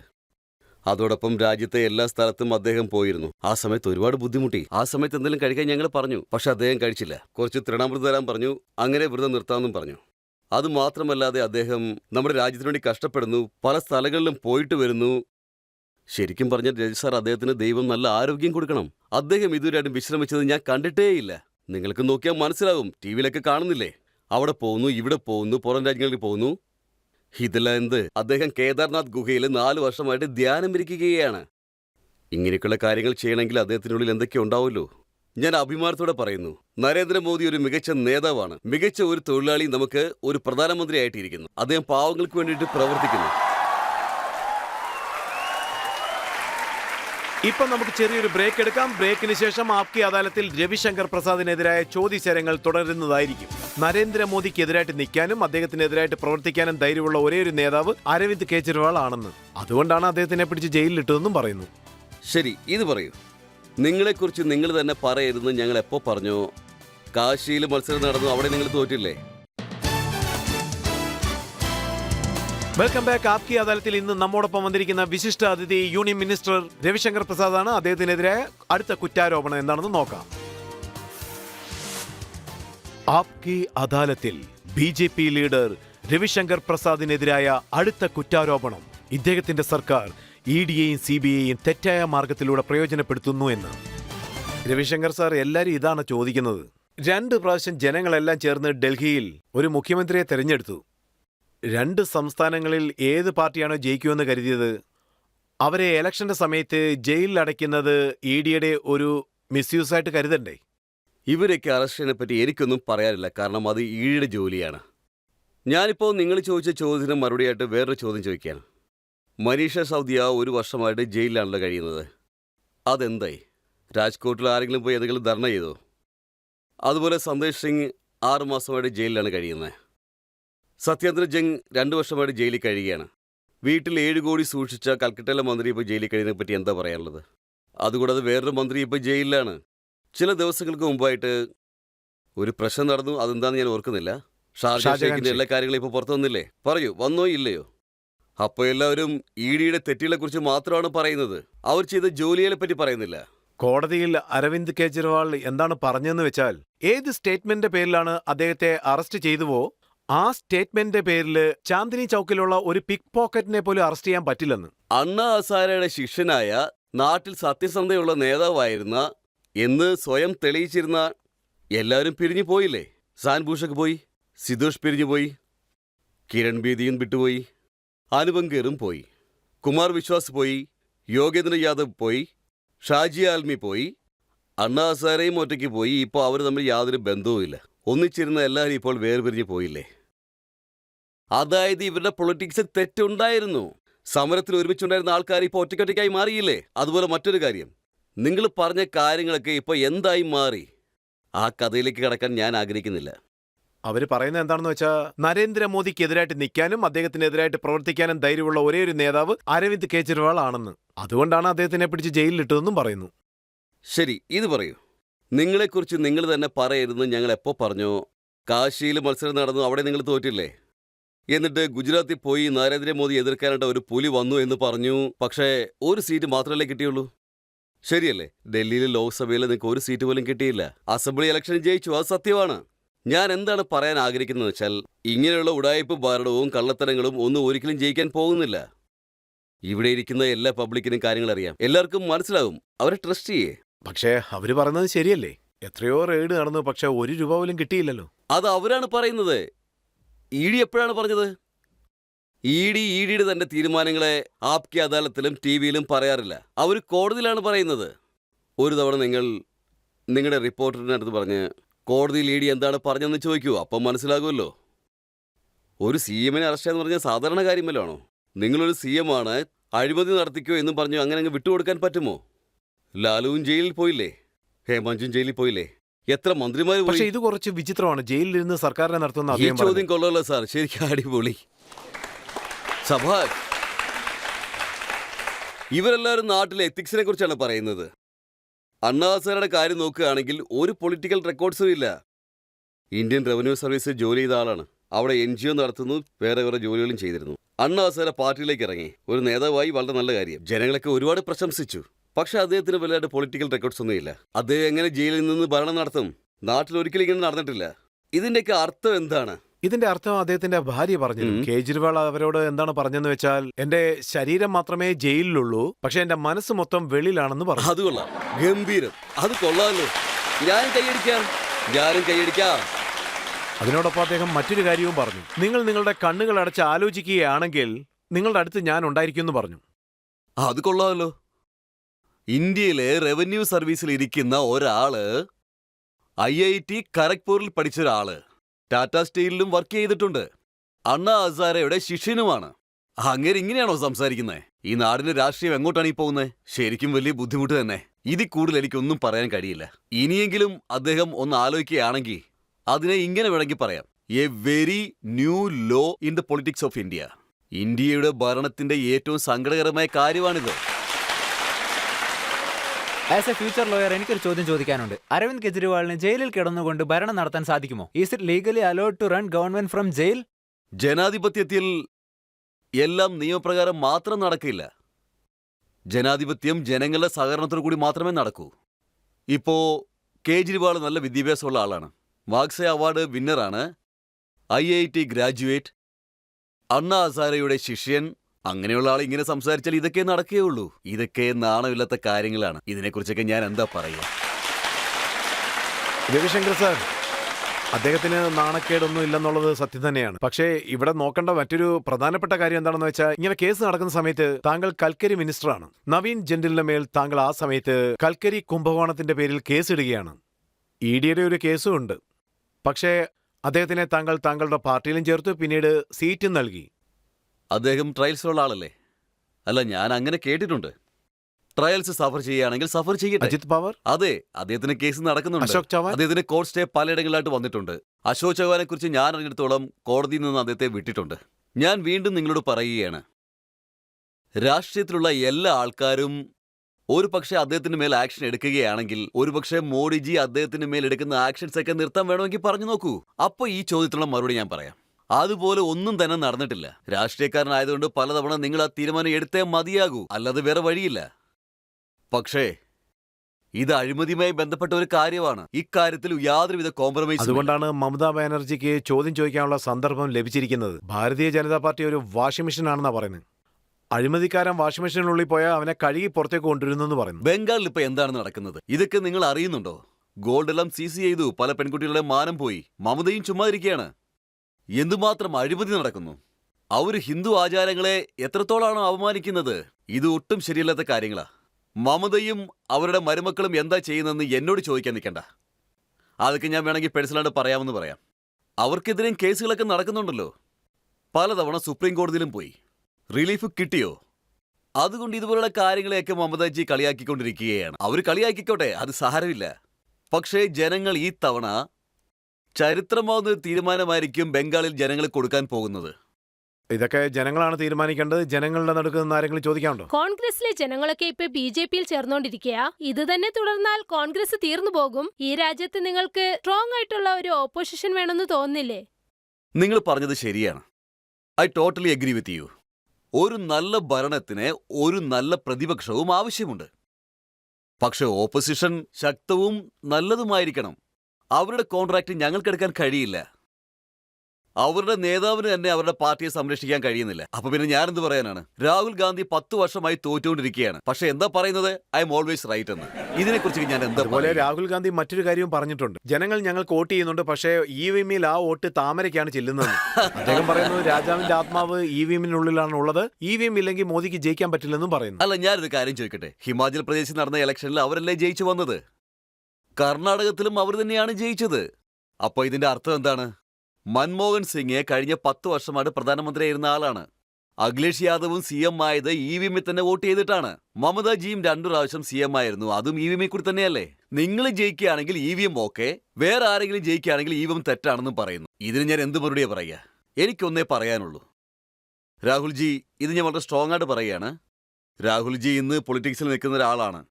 അത് നിങ്ങളുടെ കഴിവുകൊണ്ടാണെന്ന് കരുതുന്നുണ്ടോ? നിങ്ങൾ അവിടെ ഇരിക്കാനുള്ള കാരണം നിങ്ങൾ രാജീവ് ഗാന്ധിയുടെ മകനായതുകൊണ്ട് മാത്രമാണ്. ഇന്ദിരാഗാന്ധിയുടെ പേരക്കുട്ടി, നെഹ്റുജിയുടെ കൊച്ചുമകൻ, മോത്തിലാൽ നെഹ്റുവിന്റെ പേരക്കുട്ടിയുടെ പേരക്കുട്ടി. കുടുംബത്തിന്റെ സംസ്കാരമെങ്കിലും ഓർമ്മയിൽ വെക്കണം. അങ്ങനെയുള്ള ഒരാളെ ഇങ്ങനെയൊക്കെ സംസാരിക്കുന്നത് തീരെ ശരിയല്ല. ഇത് ഞാൻ ആദ്യമായിട്ട് രാഹുൽ ഗാന്ധിക്ക് രജത് സാറിന്റെ ഈ പ്രോഗ്രാമിൽ കൂടി ആ ചിന്തകളെ ഞാൻ നൽകുകയാണ്. അത് അംഗീകരിച്ചാൽ നിങ്ങൾക്ക് നല്ലത്. ഇപ്പൊ നമുക്കൊരു ഇടവേള എടുക്കാം. ഇടവേളയ്ക്ക് ശേഷം ആപ്കി അദാലത്തിൽ രവിശങ്കറിനെതിരായിട്ടുള്ള ചോദ്യങ്ങളും ഉത്തരങ്ങളും നമുക്ക് തുടരാം. രാഹുൽ ഗാന്ധി കള്ളം പറയുകയാണ്. ഇത് ഞാൻ ഉറപ്പിച്ചു തന്നെ പറഞ്ഞ കാര്യമാണ്. രാഹുൽ ഗാന്ധി ഇന്ത്യൻ രാഷ്ട്രീയത്തെക്കുറിച്ച് ഇങ്ങനെയൊക്കെയാണ് സംസാരിക്കുന്നതെങ്കിൽ പുറത്തുള്ള ആൾക്കാർ പിന്നെ എന്താണ് പറയുക? ഇന്ത്യയിൽ ഡെമോക്രസി ഇല്ലെന്ന് മാത്രമേ പറയുകയുള്ളൂ. ശരിയല്ലേ? Welcome back. ആപ്കി അദാലത്തിൽ നമ്മൾ ചോദ്യങ്ങൾ ചോദിച്ചുകൊണ്ടിരിക്കുന്നു. അതിനുള്ള ഉത്തരങ്ങൾ രവിശങ്കർ നൽകിക്കൊണ്ടിരിക്കുന്നു. ആപ്കി അദാലത്തിലെ അടുത്ത കുറ്റാരോപണം. ആപ്കി അദാലത്തിൽ BJP നേതാവായ രവിശങ്കർ പ്രസാദിനെതിരായ അടുത്ത കുറ്റാരോപണം ഇദ്ദേഹത്തിന്റെ പാർട്ടി ജനാധിപത്യത്തെ ഹിംസ ചെയ്യാൻ ശ്രമിക്കുന്നു എന്ന്. രാഹുൽ ഗാന്ധി, മല്ലികാർജുന ഖാർഗെ, കോൺഗ്രസിലുള്ള എല്ലാ വലിയ നേതാക്കളും എന്താണ് പറയുന്നതെന്ന് വെച്ചാൽ, ഈ പ്രാവശ്യം നരേന്ദ്രമോദി ജയിക്കുകയാണെങ്കിൽ നമ്മുടെ ഭരണഘടന ഇല്ലാതാകും, പിന്നെ ഒരിക്കലും ഇലക്ഷൻ നടക്കില്ല, എപ്പോഴും മോദിജി ആയിരിക്കും എന്ന് അവർ പറയുന്നു. മോഡിജി ഗുജറാത്തിന്റെ മുഖ്യമന്ത്രി ആയിരുന്നപ്പോഴും ഇവർ ഇത് തന്നെയാണ് പറഞ്ഞുകൊണ്ടിരുന്നത്. അയാൾ കൊലയാളിയാണ്, ഇയാൾ എന്താ ചെയ്യാൻ പോകുന്നത്? പക്ഷെ ഗുജറാത്ത് ബെസ്റ്റ് ഗവൺമെന്റ് ആയി മാറി. ഇപ്പൊ 10 വർഷമായിട്ട് പ്രധാനമന്ത്രിയായിരിക്കുന്നു. നമ്മൾ എക്കണോമി ലിസ്റ്റിൽ 5ാം സ്ഥാനത്തെത്തിയിരിക്കുന്നു. ഫ്രാൻസിനെയും UK-യും മറികടന്ന് നമ്മൾ മുന്നിലെത്തിയിരിക്കുന്നു. അത് നമ്മൾ അംഗീകരിക്കണം. ഇപ്പോൾ ഇന്ത്യക്ക് വലിയ രീതിയിൽ FDI ഇൻവെസ്റ്റ്മെന്റ് ഉണ്ട്. ഇന്ത്യയുടെ പ്രതിരോധവും വളരെ പവറായിരിക്കുന്നു. ഇന്ന് ഇന്ത്യയുടെ ചന്ദ്രയാൻ നമ്മുടെ ചന്ദ്രനിൽ വരെ പോയിരിക്കുന്നു. അതൊരു വലിയ കാര്യമല്ലേ? മംഗൾയാനെ കുറിച്ച് നിങ്ങൾക്കറിയാം.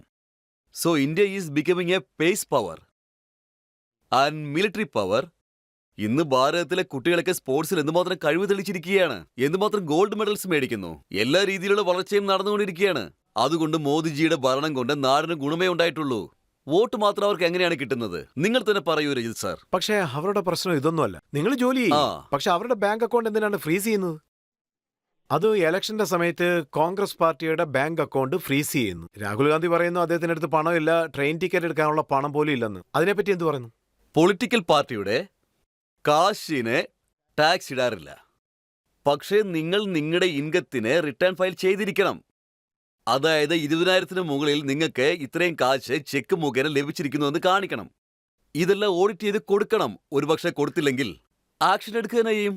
Congress party income tax return file ചെയ്യാൻ മറന്നുപോയി. ഇത് പുതിയതായിട്ട് നടക്കുന്ന കാര്യമല്ല. സൈഡിൽ നിന്ന് ഒരുപാട് കാശ് അവർക്ക് ലഭിക്കുന്നുണ്ട്, പക്ഷെ ടാക്സ് കെട്ടാൻ അവർക്ക് താല്പര്യമില്ല. അതുകൊണ്ടാണ് അവർക്കെതിരെ ഞങ്ങൾ ആക്ഷൻ എടുത്തത്. ലേറ്റായിട്ട് വന്ന ഫയലുകൾ എല്ലാം തന്നെ ഞങ്ങൾ ഫ്രീസ് ചെയ്തു.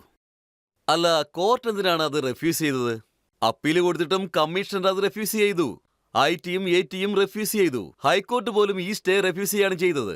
ഇന്നും 2ാമത് തവണ റെഫ്യൂസ് ചെയ്തു. ഒരു പക്ഷേ നിങ്ങൾ തെറ്റ് ചെയ്തിട്ടുണ്ടെങ്കിൽ, നിങ്ങൾക്ക് കോർട്ടിൽ നിന്ന് റിലീഫ് കിട്ടിയിട്ടില്ലെങ്കിൽ കാശിലെന്നും പറഞ്ഞ് ബഹളം വയ്ക്കുന്നത് എന്തിനാണ്? നിങ്ങളോട് എല്ലാവരോടും ഞാനൊരു കാര്യം പറയാം. നാഷണൽ ഹെറാൾഡ് കേസിൽ രാഹുൽജിയും അദ്ദേഹത്തിന്റെ അമ്മയും വെറും 50 ലക്ഷം കൊടുത്ത് 5000 കോടിക്കുള്ള പ്രോപ്പർട്ടി തങ്ങളുടെ സ്വന്തമാക്കി മാറ്റി. നാഷണൽ ഹെറാൾഡ് ഓഫീസ് ഡൽഹിയിലുണ്ട്. നിങ്ങൾക്കത് നന്നായിട്ട് അറിയുകയും ചെയ്യാം. പാറ്റ്നയിലുണ്ട്, ലക്നൌവിലുണ്ട്, മുംബൈയിലുണ്ട്, മൊഹാലിയിലുണ്ട്. അതെല്ലാം അറിയാവുന്നതല്ലേ? അപ്പോൾ രാഹുൽ ഗാന്ധിക്ക് ടിക്കറ്റ് എടുക്കാൻ പോലും കാശില്ല എന്നുണ്ടെങ്കിൽ അതാരും വിശ്വസിക്കാൻ പോകുന്നില്ല. അവർ മറ്റൊരു കുറ്റവും ആരോപിക്കുന്നുണ്ട്. അത് അരുൺ ജെയ്റ്റ്ലിയെ പറ്റിയുള്ള കാര്യമാണ്. അദ്ദേഹം ഉത്തരം നൽകാനില്ലാത്തതുകൊണ്ട് ആ ചോദ്യം താങ്കളോട് ചോദിക്കുക. അദ്ദേഹം പറയുന്നത് ലാൻഡ് അക്വിസിഷൻ ആക്ട് ഉണ്ടാകുന്ന സമയത്ത് അരുൺ ജെയ്റ്റ്ലി എന്നെ വിളിച്ചിരുന്നു. അതോടൊപ്പം അദ്ദേഹം എന്താണ് പറഞ്ഞതെന്ന് വെച്ചാൽ ഇത് എതിർക്കാൻ പാടില്ല, എതിർത്താൽ കേസ് ഇടുമെന്നും അദ്ദേഹം പറഞ്ഞെന്നു. രാഹുൽ ഗാന്ധി കള്ളം പറയുകയാണ്. ഇത് ഞാൻ ഉറപ്പിച്ചു തന്നെ പറയുന്ന കാര്യമാണ്. രാഹുൽ ഗാന്ധി ഇന്ത്യൻ രാഷ്ട്രീയത്തെക്കുറിച്ച് ഇങ്ങനെയൊക്കെയാണ് സംസാരിക്കുന്നതെങ്കിൽ പുറത്തുള്ള ആൾക്കാർ പിന്നെ എന്താണ് പറയുക? ഇന്ത്യയിൽ ഡെമോക്രസി ഇല്ലെന്ന് മാത്രമേ പറയുകയുള്ളൂ, ശരിയല്ലേ? അതാണ് ഇവിടെ നടക്കുന്നത്. ഐശ്വര്യ ആരാണെന്നും എന്താണെന്നുള്ള കാര്യം വിട്ടേക്ക്. അവർ അയോധ്യയിൽ പോയിട്ടേ ഇല്ല. അവരവിടെ ഡാൻസ് കളിച്ചെന്ന് പറയുന്നു. ഇതിനൊക്കെ ഞാൻ എന്താ മറുപടി പറയുക? രാഹുൽ ഗാന്ധിയുടെ വാക്കിന് നിങ്ങൾ എന്തിനാണ് ഇത്രയും പ്രാധാന്യം കൊടുക്കുന്നത്? ഇതിൽ കൂടുതൽ ഞാൻ എന്താ പിന്നെ പറയുക? പിന്നെ ഇലക്ടോറൽ ബോണ്ടിനെ പറ്റി കോൺഗ്രസ് പറഞ്ഞൊരു ചോദ്യം താങ്കളോട് ഞാൻ ചോദിക്കുകയാണ്. അവരൊരു ക്യാമ്പയിനിങ് സ്റ്റാർട്ട് ചെയ്തിരിക്കുകയാണ്. അവരെന്താ പറയുന്നത് വെച്ചാൽ ആ ബോണ്ട് കാരണം നിങ്ങളൊക്കെ പണക്കാരായിരുന്നു. ഈ കുറ്റാരോപണം പൂർണ്ണമായും തെറ്റാണ്. ഇലക്ടോറൽ ബോണ്ട് രാജ്യത്തിലെ ഭരണത്തിൽ സത്യസന്ധമായ കാശ് കൊണ്ടുവരാൻ വേണ്ടി ട്രൈ ചെയ്യുകയാണ്. നിങ്ങൾ കാശ് കൂട്ടി വെച്ചോളൂ, അതിന്റെ ഡീറ്റെയിൽസ് ഒക്കെ റിസർവ് ബാങ്കിന് കൊടുക്കൂ. ഈ കാശ് എല്ലാ പാർട്ടിക്കും, BJPക്കും ലഭിച്ചിട്ടുണ്ട്, കോൺഗ്രസിനും ലഭിച്ചിട്ടുണ്ട്, TMCക്കും ലഭിച്ചു, CPIക്കും ലഭിച്ചു, CPMനും ലഭിച്ചു, എല്ലാവർക്കും ലഭിച്ചിട്ടുണ്ട്. ഏത് പാർട്ടിക്കാണ് കൂടുതൽ വോട്ട് കിട്ടുന്നത് അവിടെ നോട്ടും കൂടുതൽ കിട്ടും. ജനസംഘ് പാർട്ടിയിലും ഞാനത് കണ്ടിട്ടുണ്ട്. അവർ ഓരോ കടയിലും കയറി ഇറങ്ങി 10 രൂപ വെച്ച് വാങ്ങിച്ചിട്ടുണ്ട്. ഇന്ന് പാർട്ടി വലുതായി മാറി, കാശും കിട്ടുന്നു. പക്ഷേ അരുൺ ജെയ്റ്റ്ലി ഇതെല്ലാം ചെയ്തത് ബ്ലാക്ക് മണി എടുത്തുകൊണ്ട് ചെലവാക്കാൻ വേണ്ടി നടത്തിയ പരിശ്രമങ്ങളായിരുന്നു ഇതൊക്കെ. അതാണ് അവിടെ സംഭവിച്ചത്. സുപ്രീം കോർട്ട് എടുത്ത തീരുമാനം വളരെ നല്ലതായിരുന്നു. അതിനെക്കുറിച്ച് എനിക്കൊന്നും പറയാനില്ല. അതായത് അവരുടെ കുറ്റാരോപണം എന്താണെന്ന് വെച്ചാൽ CBIയും EDയും എവിടെയൊക്കെ റെയ്ഡ് നടത്തുന്നുവോ അവരെല്ലാം തന്നെ ഈ ബോണ്ട് വാങ്ങിയതായിട്ടാണ് പറയുന്നത്. രാഹുൽ ഗാന്ധിയുടെ പാർട്ടിക്ക് എവിടുന്നെല്ലാം കാശ് കിട്ടിയെന്നുള്ള കാര്യം ഞാൻ നിങ്ങളോട് പറയട്ടെ. മമതാജിയുടെ പാർട്ടിക്കും എവിടുന്നെല്ലാം കാശ് കിട്ടിയെന്നുള്ള കാര്യവും ഞാൻ നിങ്ങളോട് പറയാം. ഇതൊക്കെ എന്ത് സംസാരമാണ്? നമ്മൾ രാഷ്ട്രീയത്തിൽ ഇങ്ങനെ താഴ്ന്നൊരു സംസാരിക്കാനേ പാടില്ല. ഭരണത്തിൽ ഉറപ്പായിട്ടും ചെലവുണ്ടായേക്കും. ഒരു തിരഞ്ഞെടുപ്പ് വരുമ്പോൾ ഉറപ്പായിട്ടും കുറെ ചെലവുകളും ഉണ്ടാവും. പ്രചാരണങ്ങളൊക്കെ നടത്തേണ്ടതുണ്ട്, ഒരുപാട് സേവനങ്ങൾ ചെയ്യേണ്ടതുണ്ട്. അത് ഈ ഭരണത്തിന് വളരെ അത്യാവശ്യമുള്ള കാര്യമാണ്. ഭരണത്തിനുള്ള കാശ് നേർ വഴി കൂടി തന്നെ വരണോ അല്ലെങ്കിൽ വളഞ്ഞ വഴി കൂടി വരണോ? ഈ കാര്യങ്ങൾ നിങ്ങൾ തന്നെ ആലോചിക്കേണ്ടതാണ്. ജർമ്മനിയിൽ സർക്കാർ ഫണ്ടിങ് ചെയ്യുന്നുണ്ട്. എങ്ങനെയാണ് ഫണ്ടിങ് ചെയ്യുന്നതെന്ന് അറിയാമോ? ആർക്കാണ് കൂടുതൽ വോട്ട് കിട്ടുന്നത് അവർക്ക് കൂടുതൽ കാശും ലഭിക്കും. ഇപ്പോൾ രാഹുൽ ഗാന്ധിക്ക് വോട്ട് കിട്ടിയില്ലെങ്കിൽ പോലും അവർക്ക് ഒരുപാട് കാശ് കിട്ടുന്നുണ്ട്. പിന്നെന്താണ് നിങ്ങളുടെ പ്രശ്നം? പക്ഷേ തെരഞ്ഞെടുപ്പ് കളത്തിൽ കോൺഗ്രസ് പാർട്ടിയുടെ കയ്യിൽ പണം കുറവാണെന്ന് പറയുന്നത് സത്യമാണോ? ഇത് നിങ്ങൾ അന്വേഷിച്ച് കണ്ടുപിടിക്കേണ്ട കാര്യമാണ്. നിങ്ങൾ തന്നെ പറയൂ.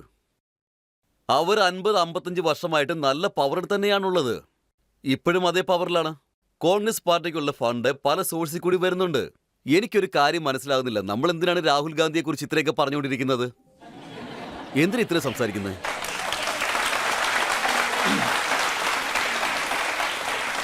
അതുകൊണ്ടാണ് താങ്കൾ അദ്ദേഹത്തെക്കുറിച്ച് ധാരാളം കാര്യങ്ങൾ പറയുന്നത്. അത് ഞാനിന്ന് ചെക്ക് ചെയ്ത് നോക്കി. അപ്പോൾ ഇദ്ദേഹം ഹോംവർക്ക് ചെയ്യുന്നില്ലെന്ന് താങ്കൾ പറയുന്നു. പാർലമെന്റിൽ ഇദ്ദേഹം ഹോംവർക്ക് ചെയ്യുന്നില്ലെന്ന് പറയുന്ന സമയത്ത് അവിടെയുള്ള MPമാരൊക്കെ അദ്ദേഹത്തിനെ വിഡ്ഢിന്ന് വിളിക്കുന്നു. ഞാൻ ഇപ്പോഴും പറയുന്നു, രാഹുൽ ഗാന്ധി ഹോംവർക്ക് ചെയ്യുന്നില്ല. അദ്ദേഹത്തിന് ലോഞ്ച് ചെയ്യാൻ സാധിക്കുന്നില്ലെന്നാണോ? ഞാൻ നിങ്ങളോട് ഒരു കാര്യം ചോദിക്കട്ടെ. ഒരേ പ്രോഡക്റ്റ് തന്നെ എത്ര പ്രാവശ്യം ലോഞ്ച് ചെയ്യും? ഞാൻ 2004 മുതൽ നോക്കിക്കൊണ്ടിരിക്കുകയാണ്. രാഹുൽ ഗാന്ധി വിവാസനയിൽ പോയിട്ട് തിരിച്ചു വന്നു. വെരി റിഫ്രഷായി രാഹുൽ ഗാന്ധി തിരിച്ചു വന്നു. വീണ്ടും ജയിച്ചു, എന്നിട്ട് വീണ്ടും തിരിച്ചുപോയി.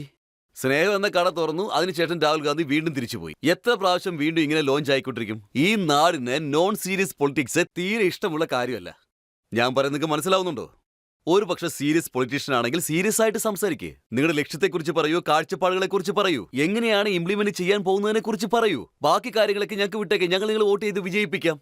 അല്ലാതെ ഇങ്ങനെ താഴ്ന്ന രീതിയിൽ സംസാരിച്ചു കൊണ്ടിരുന്നാൽ അദ്ദേഹം എന്താ പറഞ്ഞത്? മോഡിജിക്ക് അദ്ദേഹത്തിനെ നേരെ നോക്കാൻ കഴിയില്ലായിരുന്നു. ഈ പറഞ്ഞ കാര്യം തന്നെ പിന്നെ പിന്നെ പറഞ്ഞുകൊണ്ടിരിക്കുക. അതായത് അദ്ദേഹം പറയുന്നു മോദിജി എന്നെ കണ്ട പേടിക്കും. അതെ, നിങ്ങൾ പറഞ്ഞത് ശരിയാണ്. ഞാൻ ഇതിനൊക്കെ എന്ത് മറുപടിയാണ് പറയേണ്ടത്? 5 മിനിറ്റ് ഞാൻ പാർലമെന്റിൽ സംസാരിക്കുകയാണെങ്കിൽ ഭൂകമ്പം ഉണ്ടാവുമെന്നും പറയുന്നു. ശരിക്കും പറഞ്ഞാൽ ഈ രാഹുൽ ഗാന്ധിയുടെ സംസാരമൊക്കെ ഞാൻ കേട്ടിട്ടുണ്ട്. ഇതിന് മറുപടി പറയണമെന്ന് ഞാൻ ആഗ്രഹിച്ചിട്ടുണ്ട്. വളരെ സീരിയസ് ആയിട്ട് തന്നെ ഞാൻ കേട്ടുവല്ല. പക്ഷെ സംസാരിക്കാൻ തുടങ്ങിയപ്പോഴേക്കും അദ്ദേഹം ഇറങ്ങിപ്പോയി. എന്റെ മറുപടി ഞാൻ അതിനുശേഷമാണ് നൽകിയത്. ആ ഭൂകമ്പത്തിന് വേണ്ടി ഞാൻ കാത്തിരുന്നു. പക്ഷെ ആ ഭൂകമ്പം ഇതുവരെയായിട്ടും വന്നിട്ടില്ല. പക്ഷെ ഞങ്ങൾ ജാഗ്രതയോടുകൂടി തന്നെ ഇരുന്നു. അദ്ദേഹം എന്താണ് പറയുന്നതെന്ന് വെച്ചാൽ അദാനിക്ക് വേണ്ടിയാണ് മോദി ജോലിയെല്ലാം ചെയ്യുന്നത്. സർക്കാർ പൂർണ്ണമായും അദാനിക്ക് വേണ്ടി ജോലി ചെയ്യുന്നു. പൂർണ്ണമായും തെറ്റാണ്. രാജസ്ഥാനിൽ ഗലത്തിന് സർക്കാർ ഉണ്ടായിരുന്ന സമയത്തും അദാനിയുടെ ജോലികളൊക്കെ അവിടെ നടന്നുകൊണ്ടിരുന്നു. അത് നിങ്ങൾ കണ്ടതല്ലേ? കേരളത്തിൽ CPM-ന്റെ ഭരണം ഉള്ളപ്പോഴും അദാനിയുടെ ജോലി അവിടെ നടന്നത് നിങ്ങൾ കണ്ടില്ലേ? എല്ലാവരും വായിച്ചതല്ലേ? മൻമോഹൻ സിംഗ് പ്രധാനമന്ത്രിയായിരുന്നപ്പോ ഓസ്ട്രേലിയയിൽ നിന്ന് മൈനിങ് ജോലി അദാനിക്ക് ലഭിച്ചില്ലായിരുന്നോ? നമ്മുടെ രാജ്യത്തിലുള്ള ഒരാൾ ബിസിനസ്സുകാരനായി വളർന്നാൽ അത് നല്ലതല്ലേ? സർ, നിങ്ങളുടെ അടുത്ത് എനിക്ക് ചോദിക്കാനുള്ള ചോദ്യം എന്താണെന്നാൽ ഓപ്പോസിഷൻ പാർട്ടികൾ ചേർന്ന് ഇന്ത്യ അലയൻസ് ഫോം ചെയ്തിരിക്കുകയാണ്. ഈ അലയൻസിന് BJP-യെ നേരിടാനാകുമെന്ന് തോന്നുന്നുണ്ടോ? BJP-ക്ക് ആരാണ് എതിരാളിയായിട്ട് വരണ്ടെന്നുള്ള കാര്യം തീരുമാനിക്കേണ്ടത് ജനങ്ങളാണ്. അത് അവരുടെ കയ്യിലുള്ള കാര്യമാ. പക്ഷേ ഭരണത്തിന്റെ അടിസ്ഥാനം 400 സീറ്റുകളെ ആശ്രയിച്ചാണുള്ളത്. അത് നിങ്ങൾക്ക് അറിയാവുന്നതല്ലേ? ഇപ്പൊ ജനങ്ങൾക്കൊക്കെ നല്ല തിരിച്ചറിവുണ്ടായി. അതിനുള്ള കാരണവും ഞാൻ പറഞ്ഞു തരാം. താങ്കളുടെ അനുമതിയോടെ തന്നെ പറയാണ്. ജനങ്ങൾ സ്റ്റേബിളായ ഒരു ഗവൺമെന്റിന്റെ പവർ എന്താണെന്ന് മനസ്സിലാക്കിയിരിക്കുന്നു. ഒരു പക്ഷേ ലീഡർ നല്ലതാണെങ്കിൽ, പാർട്ടി ശരിയാണെങ്കിൽ, ഗവൺമെന്റ് സ്റ്റേബിൾ ആണെങ്കിൽ ഇന്ത്യ എവിടെ നിന്ന് എവിടെ പോകുമെന്ന് ജനങ്ങൾ കണ്ടിട്ടുണ്ട്. നിങ്ങൾ അനുമതിയോടുകൂടി ഒരു കാര്യം പറയാണ്. ഇവിടെ ഒരു സർജിക്കൽ സ്ട്രൈക്ക് നടന്നില്ലായിരുന്നോ? അത് നിങ്ങൾ കണ്ടില്ലായിരുന്നോ? അതും ബാലക്കോട്ടിലെ. നമ്മുടെ ഗവൺമെന്റിനെ ഓർത്ത് നിങ്ങൾ സന്തോഷിക്കേ. സർജിക്കൽ സ്ട്രൈക്ക് നടത്തണം എന്ന് പറയുന്ന സമയത്ത് അവരെന്താണ് ചെയ്തത്? ആദ്യം പോയി ലാലുജിയോട് ചോദിക്കാമെന്ന് പറഞ്ഞു. ലാലുജിയോട് ചോദിച്ചപ്പം അതുകൊണ്ട് മുസ്ലിം വോട്ടുകളൊന്നും നമുക്ക് ലഭിക്കില്ല എന്നാണ് അദ്ദേഹം മറുപടി പറഞ്ഞത്. പിന്നെ സൗത്ത് ഇന്ത്യയിൽ ചോദിച്ചപ്പോൾ ഒരിക്കലും ചെയ്യാൻ പാടില്ല എന്ന് പറഞ്ഞു. നമ്മൾ തോറ്റുപോകുമെന്ന് പറഞ്ഞു. 3 ദിവസത്തിനുള്ളിൽ അവർ ചെയ്ത കാര്യം എന്താണെന്ന് വെച്ചാൽ എല്ലാ ടെററിസ്റ്റും ഓടിക്കളഞ്ഞു. Surgical strike നടന്നതുമില്ല. അങ്ങനെ നടക്കൂന്ന് പറഞ്ഞു. ഒരു ലീഡർ ഉണ്ടെങ്കിൽ, ഒരു സ്റ്റേബിൾ ഗവൺമെന്റ് ഉണ്ടെങ്കിൽ തീരുമാനങ്ങളും പെട്ടെന്ന് തന്നെ ലഭിക്കും. മോഡിജി അത് തന്നെയാണ് ചെയ്ത് കാണിക്കുന്നത്. മറ്റൊരു കുറ്റാരോപണമുണ്ട്. അതെന്താണെന്ന് വെച്ചാൽ സ്റ്റേബിളായിട്ടുള്ളൊരു സർക്കാരാണ് അതും മോദിജിയുടെ സർക്കാർ. പക്ഷേ ഇത് ഹിന്ദുക്കളുടെ സർക്കാരാണ്. അതുകൊണ്ട് മുസ്ലിംസ് എല്ലാം പേടിക്കണമെന്ന് പറയുന്നു. ഹിന്ദുവായിരിക്കുന്ന ഒരു പാപമൊന്നുമല്ല. സനാതനധർമ്മത്തിൽ ജീവിക്കുന്നത് ഒരു പാപമല്ല. ഈ രാജ്യത്തിന്റെ സംസ്കാരത്തിലും ചരിത്രത്തിലും സനാതനധർമ്മമുണ്ട്. ശ്രീരാമചന്ദ്രനുണ്ട്, കൃഷ്ണനുണ്ട്, ഗീതയുണ്ട്. നിങ്ങൾ മനസ്സിലാക്കാൻ വേണ്ടി ഞാൻ പറയുകയാണ്. അമേരിക്കയുടെ ഭരണാധികാരി സത്യം ചെയ്യുന്ന സമയത്ത് ബൈബിളിന് പുറത്ത് കൈവച്ചാണ് സത്യം ചെയ്യുന്നത്. ഒരുപക്ഷെ നാടിന്റെ യഥാർത്ഥ ഭരണം തുറക്കുകയാണെങ്കിൽ ഫണ്ടമെന്റൽ റൈറ്റ്സിന് മേലിൽ ശ്രീരാമചന്ദ്രന്റെ ഫോട്ടോയുണ്ട്, കൃഷ്ണന്റെ ഫോട്ടോയുണ്ട്. പക്ഷേ അത് ഇന്ന് ചെയ്യുകയാണെങ്കിൽ അത് വലിയ പ്രശ്നമാക്കി മാറ്റും. പക്ഷേ അതിന്റെ അർത്ഥം ഇങ്ങനെ ആയിരിക്കില്ലല്ലോ. രാജ്യത്തുള്ള മുസ്ലിങ്ങൾ അവരെ പേടിപ്പിക്കുന്ന രീതിയിലുള്ള ഒരർത്ഥം. മോഡിജി പാവപ്പെട്ടവർക്ക് വീട് ലഭിക്കുന്നു എന്ന് പറയുമ്പോൾ മുസ്ലിങ്ങളുള്ള ഏരിയയിലൊന്നും വീട് കിട്ടത്തില്ലെന്നാണോ? ഒരുപക്ഷെ മോഡിജിയുടെ സർക്കാർ ഗ്യാസ് കൊടുക്കുമെന്ന് പറയുമ്പോൾ ഉജ്ജ്വല യോജന മുസ്ലിം സ്ത്രീകൾക്കൊന്നും ലഭിച്ചതായിട്ട് നിങ്ങൾക്ക് അറിവില്ലേ? മോദിജിയുടെ ഭരണം കൊണ്ട് digital India, government service centre തുടങ്ങി, വാക്സിൻ ഫ്രീ ആയിട്ട് കൊടുത്തു. ഇതൊക്കെ എന്താ മുസ്ലിങ്ങൾക്കൊന്നും ലഭിച്ചില്ലെന്നാണ് പറയുന്നത്? ദേ നോക്കൂ, ഞാൻ പറയുന്നൊരു വലിയ കാര്യമാണ്. ഞങ്ങൾക്ക് മുസ്ലിം വോട്ട് വളരെ കുറച്ചാണ് ലഭിക്കുന്നത്. അതെന്തുകൊണ്ടാണ് കുറഞ്ഞു പോകുന്നതെന്ന് ഞാൻ പിന്നെ പറഞ്ഞുതരാം. പക്ഷെ മോദിയുടെ ഗവൺമെന്റ് വരികയാണെങ്കിൽ എല്ലാവർക്കും വേണ്ടിയും ജനങ്ങളുടെ വളർച്ചയ്ക്ക് വേണ്ടിയിട്ടാണ് അദ്ദേഹം പ്രയത്നിക്കുക. അതാണ് സത്യം. 80 കോടി ജനങ്ങൾക്കും ആഹാരം കൊടുക്കുകയാണെങ്കിൽ അദ്ദേഹം മുസ്ലിങ്ങൾക്ക് മാത്രം ആഹാരം കൊടുക്കില്ലെന്നാണോ പറയുന്നത്? കർഷകർക്ക് കാശ് കൊടുക്കുന്നു. 11 കോടി കർഷകർക്ക് വർഷാവർഷം 6000 രൂപ വെച്ച് കൊടുക്കുന്നു. ബട്ടൺ അമർത്തി കാശ് അയക്കുന്ന സമയത്ത് മുസ്ലിം കർഷകർക്ക് കാശ് കൊടുക്കില്ല. എന്താന്ന് വെച്ചാൽ അവരുടെ നിയമങ്ങളിൽ നിങ്ങൾ ഇന്റർഫിയർ ആവുന്നുണ്ട്. ആവശ്യമില്ലാതെ അവരുടെ മതങ്ങളിൽ തലയിടുന്നുണ്ട്. നിങ്ങൾ മുത്തലാഖ് നിരോധിച്ചിരിക്കുന്നു. മോദിജിയുടെ നിർദ്ദേശത്തിൽ മുത്തലാഖ് നിയമം നടപ്പിലാക്കണമെന്ന് പറഞ്ഞ് എന്നെയാണ് അദ്ദേഹം ഏൽപ്പിച്ചത്. അതിനെക്കുറിച്ച് എനിക്ക് സംസാരിച്ചാൽ മതിയാകൂ. അതുകൊണ്ട് ആ തീരുമാനത്തെ ബാൻ ചെയ്യാൻ പാടില്ല. രജിസ്ട്രാർ, ഞാൻ അതേക്കുറിച്ച് റിസർച്ച് ചെയ്തപ്പോൾ എന്റെ സഹോദരിമാർ ഇരിപ്പുണ്ട്, എന്റെ മക്കൾ ഇരിപ്പുണ്ട്. 3 പ്രാവശ്യം തലാഖ് എന്ന് ചൊല്ലിക്കഴിഞ്ഞാൽ ഉടനെ വിവാഹമോചനം. നിങ്ങൾ തന്നെ പറ, എന്താ സംഭവിക്കുന്നത്? ഭാര്യ ലേറ്റായിട്ട് എണ്ണീറ്റാൽ തലാഖ്. അഥവാ ചപ്പാത്തി എങ്ങനെ കരിഞ്ഞു പോയാൽ തലാഖ്. UP-യിലെ ഒരു സ്ത്രീ മോദിയുടെ വാക്കുകൾ കേൾക്കാൻ പോയതിന് അപ്പോഴേ അവരുടെ ഭർത്താവ് തലാഖ് പറഞ്ഞു. എന്നെ കാണാൻ വേണ്ടിയിട്ട് ഒരു യങ് IT പ്രൊഫഷണൽ വന്നായിരുന്നു. അവർ പറഞ്ഞത് കേട്ട് എന്റെ കണ്ണ് ശരിക്കും നിറഞ്ഞുപോയി. ഞാൻ IT പ്രൊഫഷണൽ ആണ്, എന്റെ ഭർത്താവ് ദുബൈയിലാണ്, എനിക്ക് 3ാമതും പറഞ്ഞത് പെണ്ണാണ്. അതുകൊണ്ട് വാട്സാപ്പിൽ തലാഖ്. ശരിക്കും ഇങ്ങനെ ഒരു സംഭവമില്ല. പാകിസ്ഥാനിൽ പോലും അത് നിർത്തലാക്കി. ഇറാനില്, ഇറാഖില്, ജോർദാനില്, മലേഷ്യയില്. പക്ഷെ ഇവിടെയോ വോട്ടൊക്കെ എന്തായി? നോക്കൂ സാർ, ഈ 3 തലാഖ് നിയമം വരുമ്പോൾ സോണിയാജി, മായാവതിജി എല്ലാവരും അതിനെ എതിർക്കുകയായിരുന്നു ചെയ്തത്. മോദിജി ചെയ്യുമെന്ന് പറഞ്ഞു. ഇത് ചെയ്താൽ നിങ്ങൾ ജയിലിൽ പോകുമെന്ന് അവരപ്പോഴേ പറഞ്ഞു. ഇപ്പൊ കണ്ടില്ല, എല്ലാം കുറഞ്ഞുപോയി. അതുകൊണ്ട് 3 തലാഖ് എന്ന ഈ പാപത്തെ നമ്മളെല്ലാം സഹിച്ചുകൊണ്ടിരിക്കുകയായിരുന്നു. അതും എന്തിനു വേണ്ടി? വോട്ടിന് വേണ്ടി. എന്നെ സംബന്ധിച്ച് ഇതൊരു അഭിമാനകരമായ കാര്യം. ഇലക്ഷന്റെ സമയത്ത് വോട്ടിന് വേണ്ടിയാണ് CAA പോലെയുള്ള നിയമങ്ങൾ കൊണ്ടുവന്നതായിട്ട് പറയുന്നു. മുസ്ലിംസിന്റെ അടുത്ത് നിന്ന് ഡോക്യുമെന്റ് ചോദിക്കും എന്നും പറയുന്നു. അത് പൂർണ്ണമായും തെറ്റാണ്. CAA 4 വർഷങ്ങൾക്ക് മുമ്പ് പാസ്സായതാണ്. CAAയും ഇന്ത്യയിലുള്ള മുസ്ലിങ്ങളും തമ്മിൽ യാതൊരു വിധത്തിലുള്ള ബന്ധവുമില്ല. ഞാൻ വീണ്ടും രജിത് ശർമ്മ സാറിന്റെ പ്രോഗ്രാമിൽ ഡിക്ലെയർ ചെയ്യുകയാണ്. ഞാൻ ഒരു രാഷ്ട്രീയക്കാരൻ എന്ന നിലയിൽ, MP എന്ന നിലയിലും ഫോർമർ ലോ മിനിസ്റ്റർ എന്ന നിലയിലും ഞാൻ പറയുകയാണ്, CAAയ്ക്കും മുസ്ലിങ്ങൾക്കും തമ്മിൽ യാതൊരു വിധത്തിലുള്ള ബന്ധവും ഇല്ല. ഇത് പൂർണ്ണമായും അഫ്ഗാനിസ്ഥാൻ, പാകിസ്ഥാൻ, ബംഗ്ലാദേശിലുള്ള ഹിന്ദുസ്, സിഖ്, പാർസി, ക്രിസ്ത്യൻസ് ഇന്ത്യയിൽ വരാൻ വേണ്ടിയിട്ടുള്ള നിയമമാണിത്. പാകിസ്ഥാനിൽ ഹിന്ദുക്കൾക്കെതിരായിട്ട് ക്രൂരമായ കാര്യങ്ങൾ നടക്കുന്നുണ്ടോ? അതെ അതെ സർ, സർ, അതെ. ഹിന്ദു പെൺകുട്ടികളെ ഫോഴ്സ് ചെയ്ത് അവർ കല്യാണം കഴിക്കുന്നുണ്ടോ? നിങ്ങൾ പറയേ. ബംഗ്ലാദേശിലും ഇതൊന്നും നടക്കുന്നില്ലേ? അവരൊക്കെ എവിടെ പോകും? ഇന്ത്യയിലേക്കല്ലേ വരാൻ പറ്റുള്ളൂ. ഇത് നമ്മൾ വായിച്ചിട്ടില്ലേ? നമുക്ക് എന്തുകൊണ്ട് അവർക്ക് അഭയം കൊടുക്കാൻ പറ്റുന്നില്ല? രോഹിംഗ്യയിലെ കുടിയേറ്റക്കാർക്ക് അവർക്കും റെഫ്യൂജി സ്റ്റാറ്റസ് കൊടുക്ക്, അങ്ങനെ പറയുന്നുണ്ട്. പക്ഷെ ഇവർക്ക് കുടിയേറ്റ നിയമം കൊടുക്കാൻ പാടില്ലെന്ന് പറയുന്നത് ശരിയല്ല. ആർക്കെങ്കിലും എന്തെങ്കിലും ചോദ്യം ചോദിക്കാനുണ്ടോ? നിങ്ങളോട് എനിക്ക് ചോദിക്കാനുള്ള ചോദ്യം, ഇത്തവണ BJPയിലുള്ളവരൊക്കെ വളരെ കോൺഫിഡന്റ് ആയിട്ടുള്ളത് തീർച്ചയായും 400 സീറ്റുകൾ കിട്ടുമെന്ന് പറയുന്നു. അതിനു പുറകിൽ എന്താണുള്ളത്? അതെങ്ങനെ സാധിക്കും? നിങ്ങൾ തന്നെ ഇവിടെ നടത്താനായിട്ട് വേറെന്താണ് നടക്കുക? വോട്ടേഴ്സ് ദേ നോക്കൂ. 2014 അവർ ജയിച്ചിരുന്നെങ്കിൽ ഗവൺമെന്റ് സ്റ്റേബിൾ ആയിരിക്കുമോ? ഭരിക്കാനുള്ള ഒരു ശക്തി അവർക്കുണ്ടാകുമോ? അതൊരിക്കലും നടക്കാത്ത കാര്യമാണ്. ഞങ്ങൾക്ക് ഏകദേശം 282 സീറ്റ് ലഭിച്ചു. 2019 എന്താ പറഞ്ഞത്? ഞങ്ങൾ ജയിച്ച് ഞങ്ങൾക്ക് മജോറിറ്റി ഉണ്ടായതുകൊണ്ടാണ് ഞങ്ങൾക്ക് 303 സീറ്റ് ലഭിച്ചത്. അപ്പോൾ 10 വർഷം കൊണ്ട് ജനങ്ങൾ ഒരുപാട് കാഴ്ചകൾ കണ്ടു, ഞങ്ങൾ ഒരുപാട് സേവനങ്ങൾ ചെയ്തു. അപ്പോൾ ഉറപ്പായും ജനങ്ങളുടെ അനുഗ്രഹം ലഭിക്കും. അതിലെനിക്ക് പൂർണ്ണമായ വിശ്വാസമുണ്ട്. ഇത് ശരിക്കും ഇന്ത്യയുടെ മാറ്റത്തിനുള്ള സമയമാണിത്. ഇന്ത്യ ഒരു മഹത്തായ ശക്തിയായി മാറുന്നു. Role for the world. India ഇനിയും വളരണമെന്ന് ലോകം ആഗ്രഹിക്കുന്നു. അതായത് സ്റ്റേബിൾ വേൾഡിന് വേണ്ടിയിട്ട് ഇന്ത്യ ഇനിയും വളരണം. മോദിജി ലോകത്തിന്റെ നേതാവാണ്, അതല്ലേ സത്യം? ഇനിയുള്ള കാര്യങ്ങൾ ഞാൻ 4-ാം തീയതിക്ക് ശേഷം പറയാം. ശർമാജി, നിങ്ങൾ അപ്പോൾ ഫോൺ ചെയ്യൂ, ബാക്കി ഞാൻ അന്നേരം പറയാം. രവിശങ്കർ സാർ, ഇലക്ഷൻ നടക്കാൻ പോയാണ്. താങ്കളോട് ധാരാളം ചോദ്യങ്ങൾ ഞങ്ങൾ ചോദിച്ചു. ഞങ്ങൾ പല കുറ്റങ്ങളും ആരോപിച്ചു. താങ്കൾ കൃത്യമായിട്ടുള്ള ഉത്തരങ്ങളും അതിന് നൽകി. ഇപ്പൊ നമുക്കൊരു ബ്രേക്ക് എടുക്കാം. ബ്രേക്കിന് ശേഷം ആപ്കി അദാലത്തിൽ ഇന്നത്തെ ജഡ്ജി ഉദയ് മഹൂക്കറിന്റെ ജഡ്ജ്മെന്റ് എന്താണെന്ന് നോക്കാം.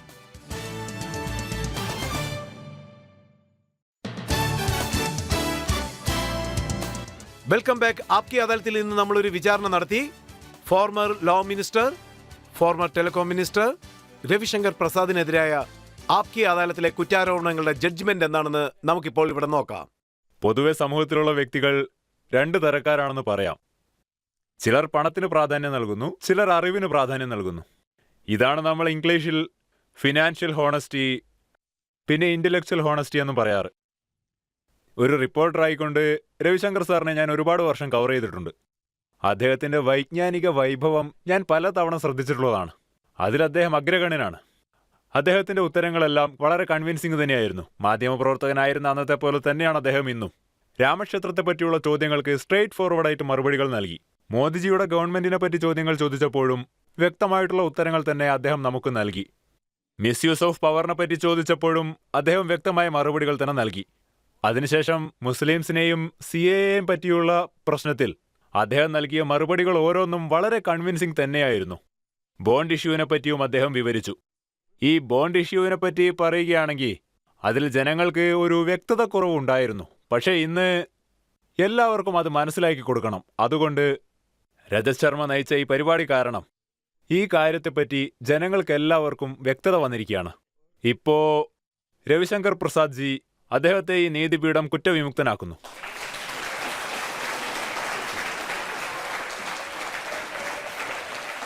ഇത്രയും ആത്മവിശ്വാസത്തോടുകൂടി ശ്രീ രവിശങ്കർ പ്രസാദ് ജനങ്ങൾക്ക് സേവനം ചെയ്യുമെന്നുള്ള ആത്മവിശ്വാസം ഞങ്ങൾക്ക് തീർച്ചയായിട്ടും ഉണ്ട്. ഇന്നത്തെ വിചാരണ ഇവിടെ അവസാനിക്കുകയാണ്. മറ്റൊരു അതിഥിയോടൊപ്പം നിങ്ങളെ ഞാൻ വീണ്ടും വന്ന് കാണുന്നതായിരിക്കും. അതുവരെ കാത്തിരിക്കുക. നമസ്കാരം.